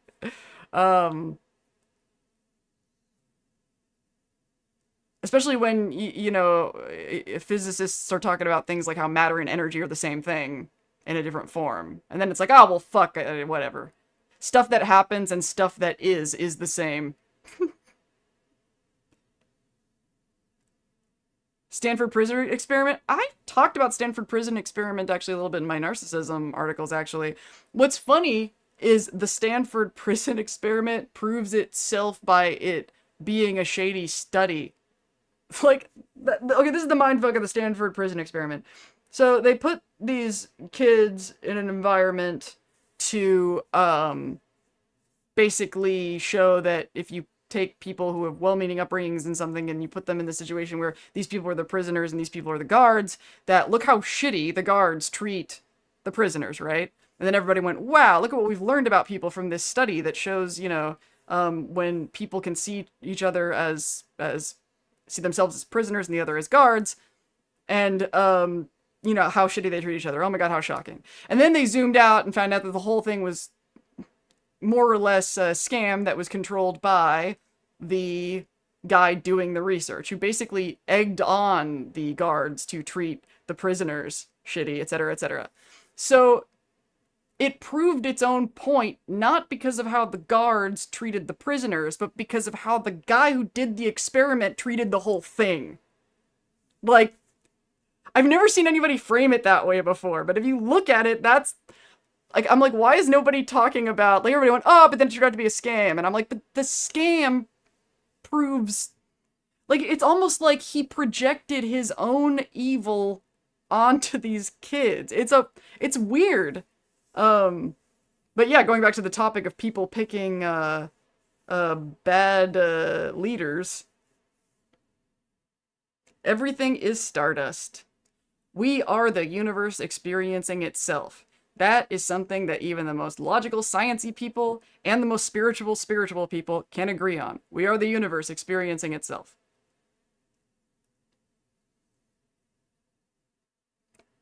Not give a stocko to what others think and be able to keep moving forward.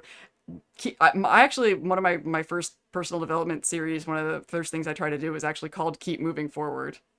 It's a good sentiment. You're me a little further down the road. Yeah. And that's also evidence for, like, kind of what I pointed out in the Ghoulcy video, that, like, y'all don't have to worry about, Ghoulcy fanfiction changing the show, because,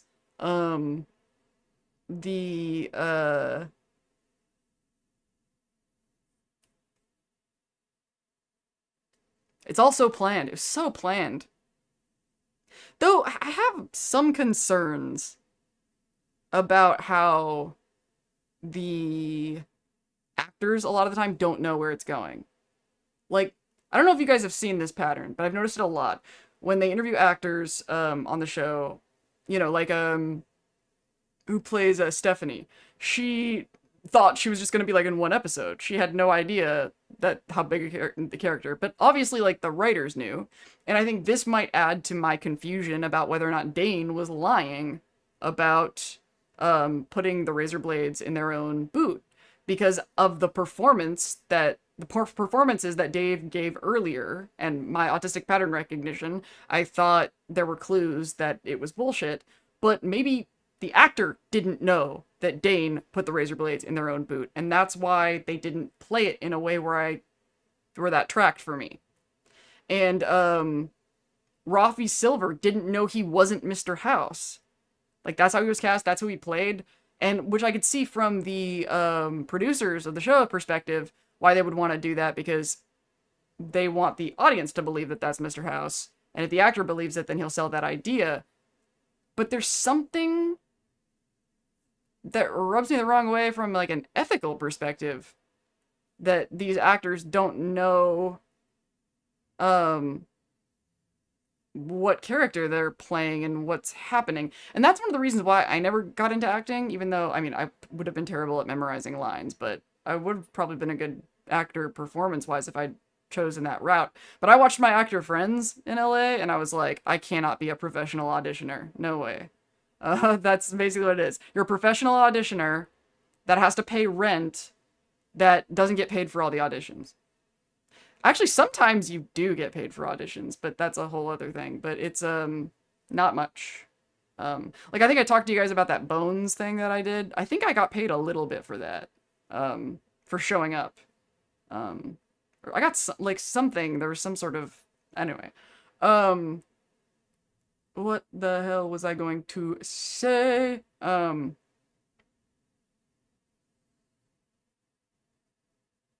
Totally lost my train of thought. All right, but because I witnessed how actors live being a professional auditioner, it is so fucked up for somebody to go in and be on a show thinking they're going to be on one episode with no idea that they're going to be on there for like 2 seasons. Because they have to make plans for their lives. You know, like, they have to, like what if they have kids or a spouse? Like, they have to, because, like, what are they gonna do if they're like, okay, you did that one episode, well, we can't recast that character, and we have this thing written for 2 seasons, so hope you're available, because you don't have a choice. Like this, almost like this entitlement being like, what are they gonna have to do that's more important than being a main character on an Amazon TV show? Like, that's the kind of, Amazon corporate power pulling rank shit that is really problematic. And none of these people, you're not going to see any of these actors on any of these interviews talk about that, because that goes back to the casting couch thing, that there's other kinds of exploitation. When you're in Hollywood and you are being treated shitty, you can't say anything because you'll hurt your career. You'll hurt your reputation. You'll get a reputation for being difficult. So they can just jerk you around. And because there are never any consequences, they just keep doing it. And so they'll think like, oh, it's better for the show that the actor doesn't know, because they might reveal stuff. They might not give the performance, or they might, that we want if they know this stuff. They manipulate what information the actor has to get what they want. And then the actor just has to fucking go along with whatever it is that they say or do. And so it's kind of messed up that how often I've heard these actors say that they didn't know.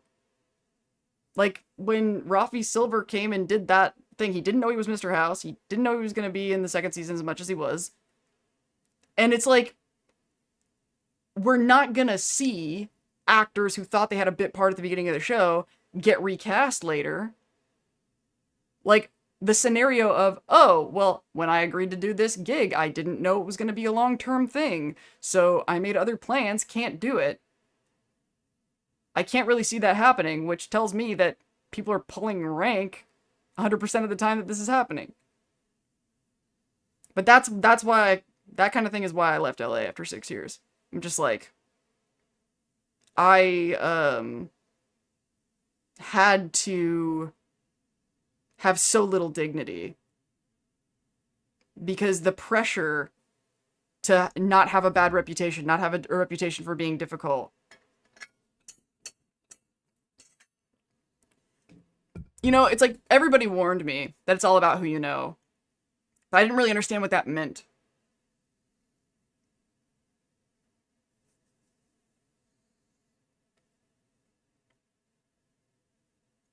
Reminds you of that actor's story about when he played Castile in Supernatural.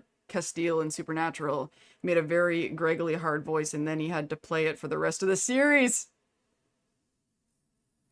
Patrick Stewart had a 90-page script for his role of Uriel Septim in Oblivion, and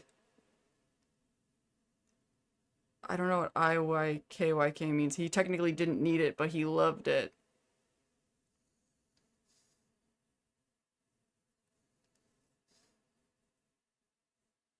Yeah, like, but that's the kind of stuff that I think a lot of people, when they see these interviews and these actors say that, like, they don't really think that through. Like, it's hard to be a freelancer in general. Um, because basically all my time and energy is going toward whatever work or gig that I'm currently doing. And then when I'm done working, I'm tired because I worked and I want to live my life and do other things that I want to do. And, but so much time has to be put into finding the next gig all the time. Like, like it's a wonder that anyone makes it as an actor. And it's not a wonder that so many actors came from privilege and had family that could take care of them. Because if you move to Hollywood to chase your dreams and go be an actor, oh my god, the amount of risk, the amount of budgeting, the amount of it's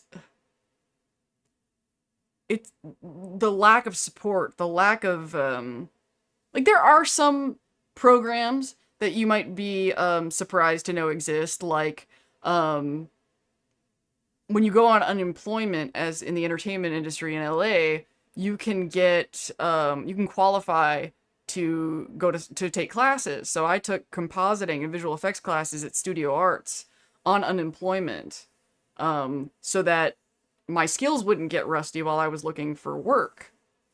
And it was really cool. Studio Arts was cool. Not just the classes that I took, but you know, the company, the people. Like I had some cool conversations like with a guy who did visual effects on The Revenant, and you know, sort of learning, you know, how they handled certain issues. And it's funny because like they just would complain about the same shit that I complain about. And you know, little pieces of insight, like I talked to a guy who did visual effects on Avatar, like the 2009 Avatar, and something that he told me that I just think is a good thing to keep in mind about the entertainment, about business in general, because there's so many examples of this exact same thing happening, is he was like, you know, after working on Avatar and then working for Industrial Light and Magic, you know, it's like you're in, right? You know, once you have, you know, names like that on your resume, people are like, oh, that's, you know, somebody who's in the inner circle, which is what I was waiting to have happen. And I came really, really close. I almost worked on the OA season 2. That would have been like my first major mainstream, like not web content commercial stuff, like, but like a Netflix show. And that was like one of the last two things that made me go, fuck this, I'm quitting. Because that job, I wouldn't have been actually editing. I would have been an assistant editor, so I would have been prepping bins for the real editor. And I would have had the whole show spoiled for me, you know? And then that, along with, because I was in the process of trying to get into the Editors Guild, that would have been, because there's these weird catch-22s in Hollywood where in order for you to be union, you have to do union work. You can't get union work. Can't get union work unless you are union. But you can't become union until you do union work. I swear to God. Notice how that makes no sense? That's the reality. So how do you get union work so you have enough union hours to be union? Who you know? Basically, you have to kiss someone's ass and network enough. And luckily, I happen to have these connections that I could have worked on the show. And then that would have gotten me my credentials to be officially union. And I went to the meeting at the Editors Guild thing, and I sat there and talked to all these people, and this is what I thought was going to happen. I thought that once I got union, that there would be a list, that there would be a place to get jobs, that I could get union work. But then I just found out that, like, nope, it's still the who you know mess. So I was like, well, if I'm not, like, I had never once in all of my job hunting came across a union job that was like, sorry if you're not union. So it wasn't like I was looking at all these websites and I'm like, oh, I can't get any of these union jobs. Once I'm union, I can get these jobs. No, I never saw them. Everything was non-union. Everything was non-union. And I didn't have social connections, and I wasn't going to get access to some website or database that was going to show me union jobs. And I was just like, okay, so I'm going to be doing a job that I hate with no idea how I'm going to get the next job, with no connections because I'm not making friends with any of these people because they're not my vibe. And I just realized, like, all I saw was another 6 years, and nothing was going to change. But it was cool that when I was on unemployment, I could do things like oh right, I was talking about the studio arts thing. So this guy who worked at Industrial Light and Magic, basically what he pointed out to me was that for your credits for the networking, to have the names on your resume that's going to make people, ooh, you worked on this, that ILM was a great thing to have. But small boutique-y visual effects firms actually are doing better work and using better gear and using more up-to-date equipment, because once you have a company that's that size, it's like the Adobe problem, right? Everybody gets addicted to using this one system. And once you have a big enough amount of people, and I think Bethesda has this going on too, and they're all, trained on working this certain way, and then technology changes, and then the techniques change, the boutiques have an advantage. They can be more agile. They can pivot.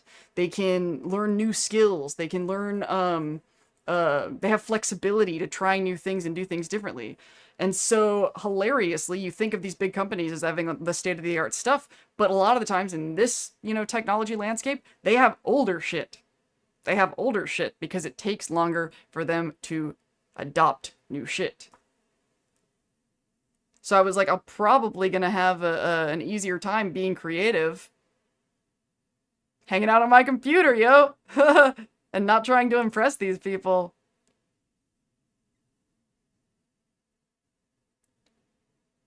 Now I have another reason to hate Netflix for canceling the OA. I loved that show. It was fun to watch the second season and be like, I'm glad that I didn't work on this and that I got to actually enjoy it. Yeah, they barely scratched the surface with that show. It was my accidental backup choice to do that for that class assignment versus making a bit of other jobs with my degree, because I realized I couldn't make use of bachelor's in media arts. Yeah. Downgraded to graphic design and lost 36 credits, but wanted the paper to prove my time maybe could use it somehow. I mean, I'm so jaded about degrees in general at this point, but that's because I think I'm also just, I have a lot of resentment because everybody told me, you're going to have job security, you're going to be fine. All I got from my degrees is debt. I tried to make people, even on my Substack, I put Lindsay in MS. Like, I put MS on there just because I'm like, surely to God, someone will give a shit. I paid a lot of money for this degree, and I'm gonna flaunt it every chance I get, even if it makes me look like a dick, because I worked hard for it, and I'm scared shitless about. I don't think it's ever gonna get paid back. It's just not possible. Nobody has ever given a shit about my degree. All they have ever cared about was my reel.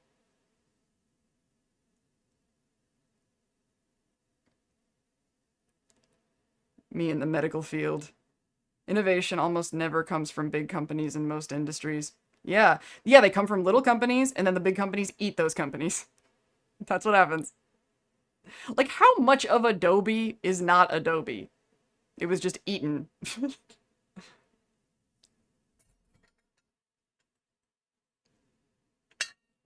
I got a PhD and ended up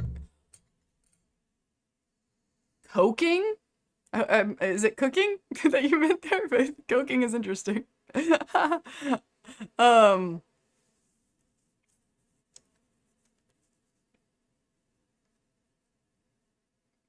yeah, if I had a PhD, I'd be doing different stuff. I really would like to do work that makes the world a better place, but I can't do that. I gotta try to make this work, because if I could just make content creation work and figure out a way to do it in a way that um I can live with. I'm definitely learning the lesson lately that a lot of my anxieties are in my head, and that I'm actually doing pretty good. I have a lot of deprogramming to do. Okay, I'm gonna take another break, and I think I have another idea that I want to run by y'all, and I think I'm probably gonna lose you all, because there's like only 19 of you, but I'm gonna wait until I come back to ask you guys. We'll see what you say.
Okay, so I am back, but I'm going to turn off my mic while I eat yogurt and read chat. So this is gonna be awkward, but I didn't want to sit and make the break longer eating my yogurt. So this is what's happening. This is what's happening.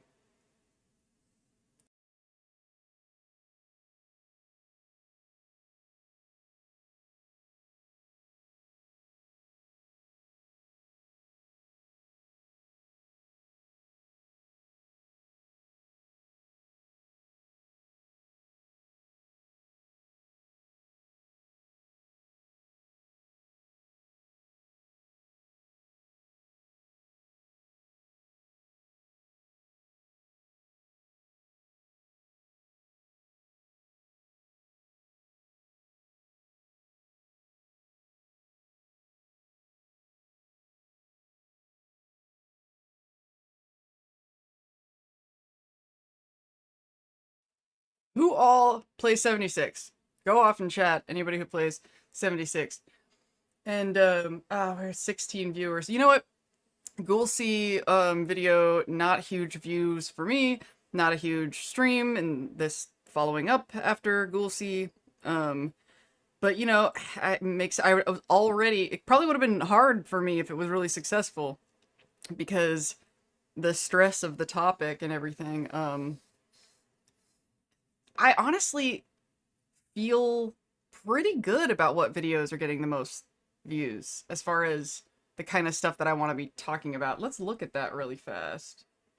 Or I don't know if I'm gonna bother to like put it on the screen, but because I want to talk about the channel a little bit more. I'm kind of wondering actually that surfaces the experiment thing. I have a lot of juice for that topic. And maybe it's not too heavy. You're playing it right now? You're playing 76?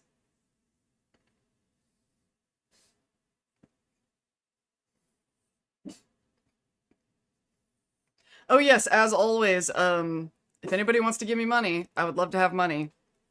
I feel weird saying that. I mean, who doesn't? But like, it tends to work. Give me money. Super chats are available. I don't have any games for us to compete this time. Kind of learned I need to kind of slow down with that, don't I? But not slow down, but telling you to give me money. Funky Death Claw reminding you to send a super chat. Send a super chat. Not as catchy, but I do feel like I have like a additional melody to that. Yeah, Funky Deathclaw is a hit. Funky Deathclaw. That's what's great about like being authentic and just letting your weird creative ideas through. Okay, I was looking at the numbers. I'm too afraid to get too distracted during this stream to load 76, so I've been playing a far different game with my... Yeah, I might lose some of you in a little bit. We'll leave that. Okay, so I was looking at... Yeah, the views are pretty weak. Whoa, the house video. Okay. This was unexpected. Because I thought, you know, I have this rhythm. Everybody's coming every week to see my next video about the show, right? So that was doing really well, and that's how you all found me. I'm curious, actually, in chat, tell me what your first Lindsay's Fallout video was. I would love to know. That'd be really interesting. It'd be interesting to see what the first video was that made people like be engaged enough to like hang out with me in these streams. Like, you guys are on another level. You're the feral cools, you know? So I thought that once the season was done, that I was gonna be toast. You know, I was like, your views are gonna cut in half. It's gonna die.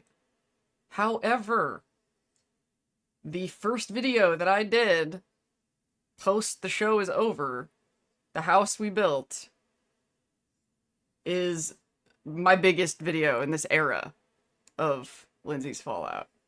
Like, you know, my first one, The Ghoul is Perfect, is like 70,000, so that's like... It's so funny, I've had other channels with it. Like, my Johnny Silverhand video on the Dinztopia channel has like 130,000 views. Like, it's a 6-digit winner, you know? And, I love that, like, you know, one of the biggest videos that I've ever made,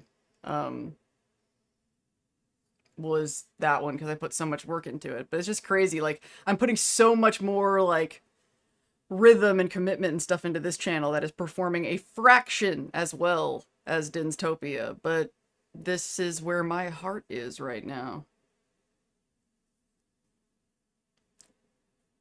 Season 1 video way back, but this was the first stream I've been able to catch because of the Ghoulcy video. Well, I'm glad you're back, and I'm glad that... I feel like I want to go back and edit my response to your comment now, because, like, we made friends, it's fine!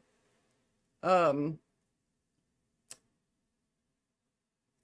that's probably, like, the ideal scenario. I mean, the ideal scenario would be, like, I wouldn't accidentally, you know, rub anybody the wrong way, but other than that, like, to have, like, a weird interaction and then, be cool, become cool... That's, it's so rare! We're setting an example. Your season 2 episode 3 video. I think the first video I saw of yours was the Ghoul the Perfect. Yeah, that was the 70,000. That was um the first TV show video. But I like your house videos better. Yeah? Yeah, I mean, that video, looking at it now, because I've talked about how I want to do like a director's cut and like tie everything together. Um, that video, looking at it now, feels so sloppy. Like I feel like I mean that's one of the things I love about this channel is there's this watching myself build skills and watch it. It's becoming something, you know. It's an adventure. It's like some of these Fallout YouTubers, like I have so much respect for so many of these people, so I'm not gonna name names. Um, but some of these people, doesn't it kind of seem like they're kind of scraping the bottom of the barrel for topics? Like just like how many like useless facts, you know, can we possibly need? Like how many branches of analysis, like what if all of the you know, talking sentient ghoul characters in the Fallout franchise wore tiny hats? How would that have affected their character trajectory? If Harold were wearing a tiny hat, how would the tree have grown? It's just like, oh my god. Fallout characters in funny hats is actually a pretty funny idea. Um, and I'm just like, I want to make sure that I'm continuing to have fun and be interested and have interesting things to say. Your house analysis really hit home. Yeah, PDA! Yeah, I would tell you high five, but I'm not gonna tell you what to do. My favorite Fallout commentaries. Oh my god, really? My heart. That's the thing that's so crazy about, you know, I've talked before, like, sort of the negativity bias of the way I get hung up on, you know, negative comments and stuff like that. But when people compliment me, it's always, not always, it is often an intense compliment like that. Like, it's not just, I love your content, it's like, marry me, or like, you're the creator I've been waiting for, or, and then those people will say that meaningful shit and then fuck off, and they will disappear, and I'll never see that screen name again. It's like they never said anything to anything on the internet, anything to anyone on the internet ever. But me, I get this, like, it just really warms my heart.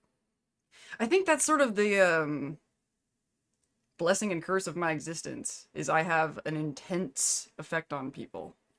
Um, I'm a love me or hate me, but often it's people who are afraid of me. That's, I scare people with my furious power. But we were kind of talking about that earlier with the whole leadership thing and how, like, um, I have a lot of good leadership qualities, but I can't figure out, what to do with them. Who wants them? Like, who want? That's really what it is. Like, that's what, the thing about me and YouTube and why I keep trying to do this. And this was one of the things that I analyzed when I realized that I am indeed not a narcissist. I'm just awesome. Is that, I mean, I guess I've already kind of talked to you guys about, oh, this is one of my autistic things. I haven't really done this.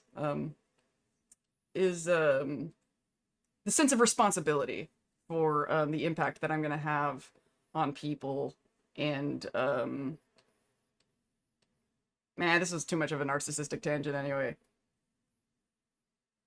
The point is, it really means a lot to me when people say stuff like that to me. I'll just leave it there.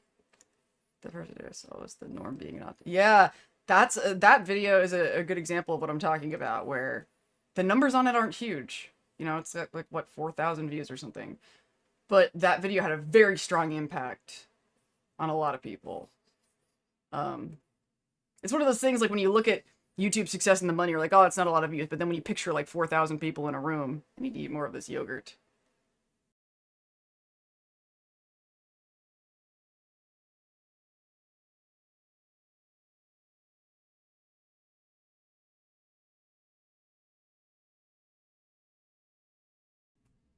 It's so weird to think that, like, me eating yogurt is on somebody's TV right now.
It's funny, like, the, uh, shipping Maximus and Dane kind of triggers some similar emotions of shipping Lucy and the Ghoul, where it's like, you know, not not my ship, but it makes sense to me that that exists. It's kind of funny to think about, you know, Lucy and the Ghoul, me understanding that more from a kind of a kink perspective. Um, but Dane and Maximus have like a warmth. There's a warmth between them that is I could see like a, you know, seeing a romantic component in that. However, and it's not just because I'm basic and it's what the show delivers. Lucy and Maximus pull a lot of emotions out of me. You know, I've seen some people say things like they don't have any chemistry or whatever, and I don't understand that. I think they do. Like, and I think that there's also like, you know, I've talked about how Maximus is the character that I relate to the most. And that sort of begs the question that if I'm projecting some sort of ideal female partner on Lucy, and maybe I am more subconsciously than I've ever really bothered to think about, which might lead to why I'm so hard on her. Um, she's almost like that girl that I really want to believe exists, but she keeps proving she doesn't exist. And I'm like mad about that. Um, like I want who she promised me she would be. But then when I put her to the test in my brain, she keeps proving that she's exactly what she promised me she wouldn't be, which is a pretty good summary of my real life love life. It's just kind of that over and over again. Um, and I guess there's just a part of me that wants to see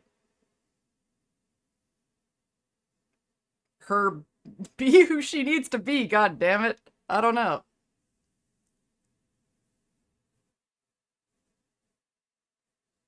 The eye contact was a bit much, but very funny.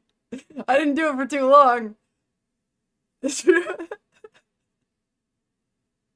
What if Dane, Max, and Lucy were uh poly cool? I mean, I'm not like against it. I gotta choose my words carefully here, but I don't grasp polyamory in a non-hateful, I respect everybody's lifestyle sort of way. Like I like considering the problems that we have in society right now, other people doing polyamory and nobody's making me do it, who cares? But I can't wrap my head around it.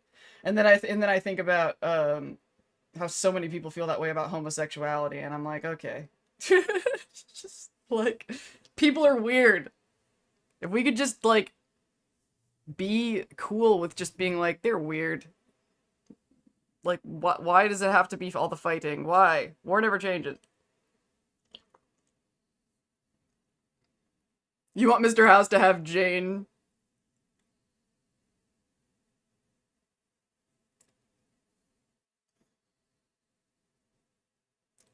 Yeah, I think that Lucy on a pedestal thing is going to be handled with Max in season 3. Yeah, Lucy and Maximus are a really solid pairing. Um, if it's the show's narrative structure and themes. Yeah, it's going to be interesting to see them have problems next season. Because they've spent like the whole season probably fantasizing and idealizing each other. You know, remember she saw him as the knight, you know, and he was a good person in this world of bad people. He was the one good person. That's how they see each other. So there's totally an element of it's a beautiful thing that they love each other's goodness, but are they going to hold themselves to unrealistic standards now? I think both of them are going to have to take karma hits, and it's going to be hard to do that.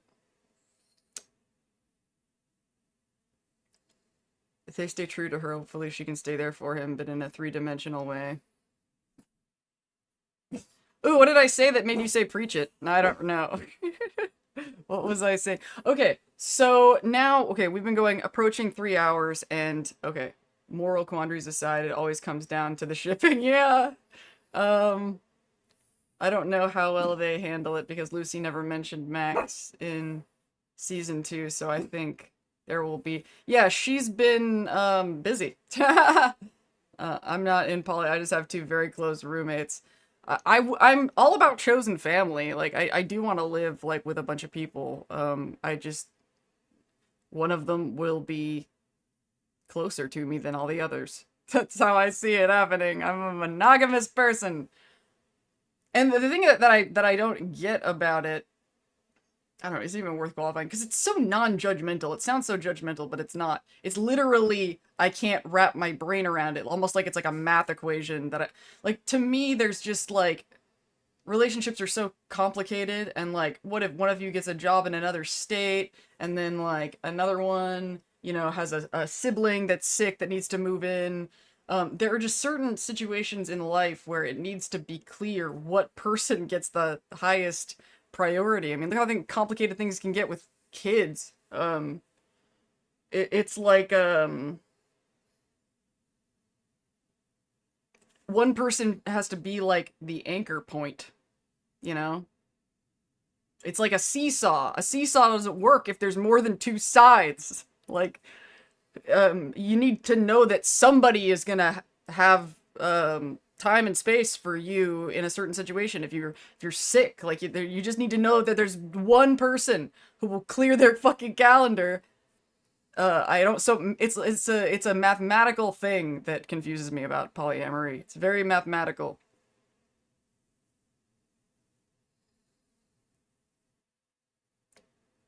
Everything I've been holding that back in many live VODs and other vids, just can't help but keep nodding along and doing the DiCaprio point meme every time you say or point out another thing.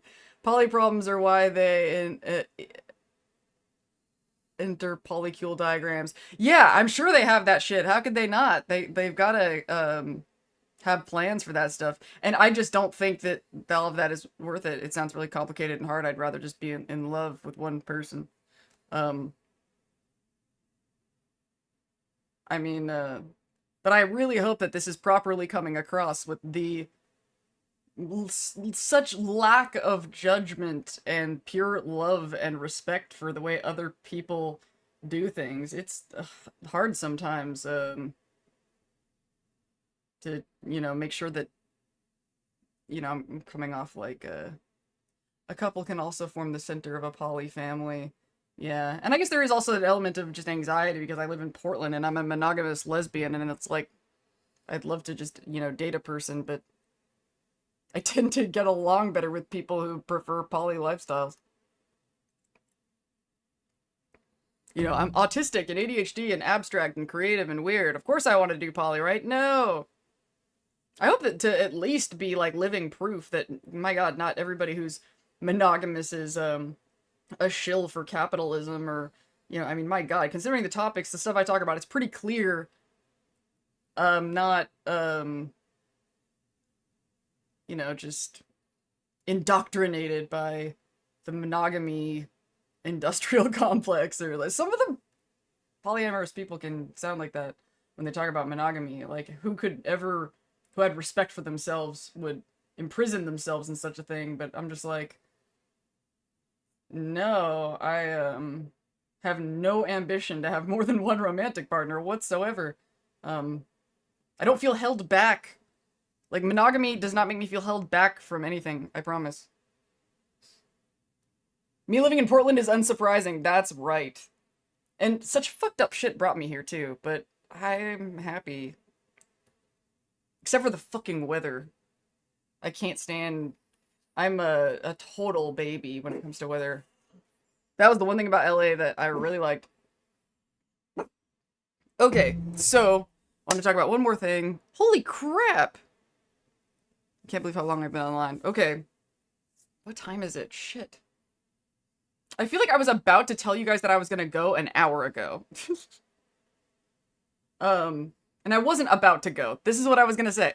So, I am in the process of giving myself permission to do what I want to do. I don't want to, you know, confuse, making my audience happy and being courteous and polite with, I can't think of a concise way to word that. Anyway, standardization of relationships is counterproductive. Amen and well said. Standardization of relationships. I gotta remember that. It's a huge problem. I remember when I was a little kid, quick tangent, I remember when I was a little kid, I think about this and it really reminds me of, remember how Lucy, when Lucy was telling Max about the memory of how she thought the light in the middle of their farm was the sun, and then she realized, oh, it was just my mother that made it feel real. And then we find out it was the real sun, and that basically she had been gaslit and recontextualized her, like, intellectual interpretation of her memories. Ah, thank you! Thank you for the $2, Strawberry Girl. So I feel like I kind of had, a similar experience when I was a kid, and I remember my parents telling me, and like school teaching me, that we lived in a free country, and how everybody can do whatever they want and live however they want, and we're so accepting of all races and creeds and, you know, sexualities, and it was like this, and, you know, we're so fortunate to live in this culture that lets us be free and work whatever jobs we want and live our dreams, etc. Peg, quiet. Okay. And, but I was on my street, I was like 7, and I looked around and I was like, huh, so my mom and my dad, 2 people, had 2 kids, me and my sister, 2 more people. We live in a house that has 3 bedrooms, 1 for the 2 parents and 1 for each of the 2 kids. We drive around in a car that has a seat in the front for my dad, or for my mom or my dad, and the passenger seat for the other parent, and then 2 seats in the back for the 2 kids. And then I looked up and down my suburban fucking Sanctuary Hills looking street and was like, all of these houses are about the same size. We know all of these parents, and they all basically fit this format. Sometimes there's a 3rd kid that can sit in the middle seat, and sometimes, like, you know, that family has 1 kid, and that's weird. And then there was another house that had kids that were being raised by their grandparents. But the structure was so similar, and the house was built for it, and the cars were built for it. And I remember thinking, okay, we're all free, and isn't it a weird coincidence that everyone wants to live this exact same way, right? Like, for all of the things, I was like, why aren't there, like, you know, this family, you know, has kids with this other family, and so there's like 10 of them, and they would live in like a house twice this size that would be on that hill.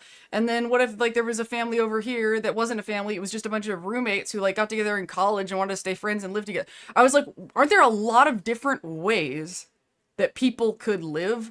And my naive child brain went, wow, like, we must have just really figured out that this is what makes people happy. Like, wow, like, we've just must have...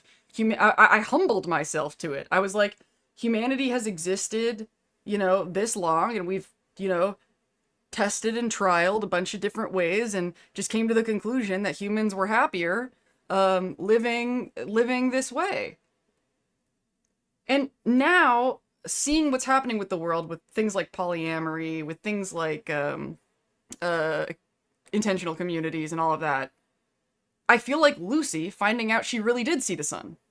You know? Like, no, I thought like, oh, I must have thought this because, and then I just trusted the people around me who were just lemmings, just following orders. And then I got older and I realized just how hurtable humanity is. And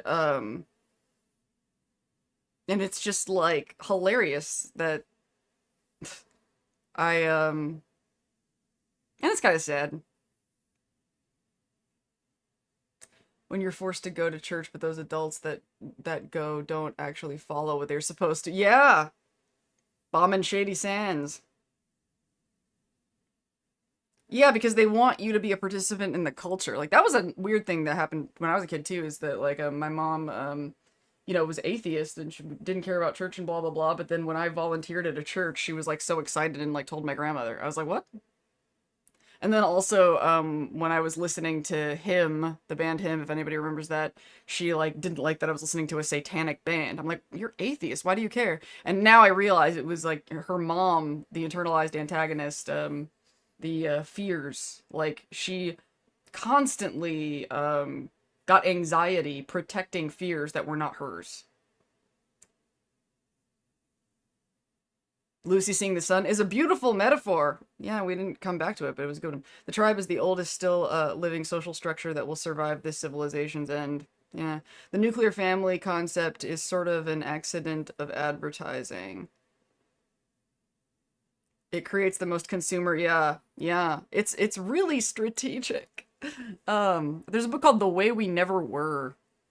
I think I've referenced it in videos before. Okay, so now going back to like decisions for this channel and what I want to do right now, even though what time is it? Is it too late? Oh, it might be too late. Okay, I'm gonna try this. So what I've decided to do is I do want to expand into other video game content eventually and have and I was really antsy about that because my autistic brain was like, well, do I have to change it to from Lindsay's Fallout to like Lindsay's games or something if I want to talk about other games? And is that a betrayal to this beautiful audience that I've gotten this this nice connection with? And like I'm excited to have this and I don't want to lose it, but then I'm also like the numbers are low enough at this point that I have flexibility. It's not like I have this career and this income that's really committed to treating this channel this particular way. And so, we're building a foundation. It is a time to, and it'll probably still be at least half Fallout. I mean, and I still, despite this, don't want to change the name of the channel. I want it to be called Lindsay's Fallout. I don't want to change the name of the channel to Lindsay's Games or something.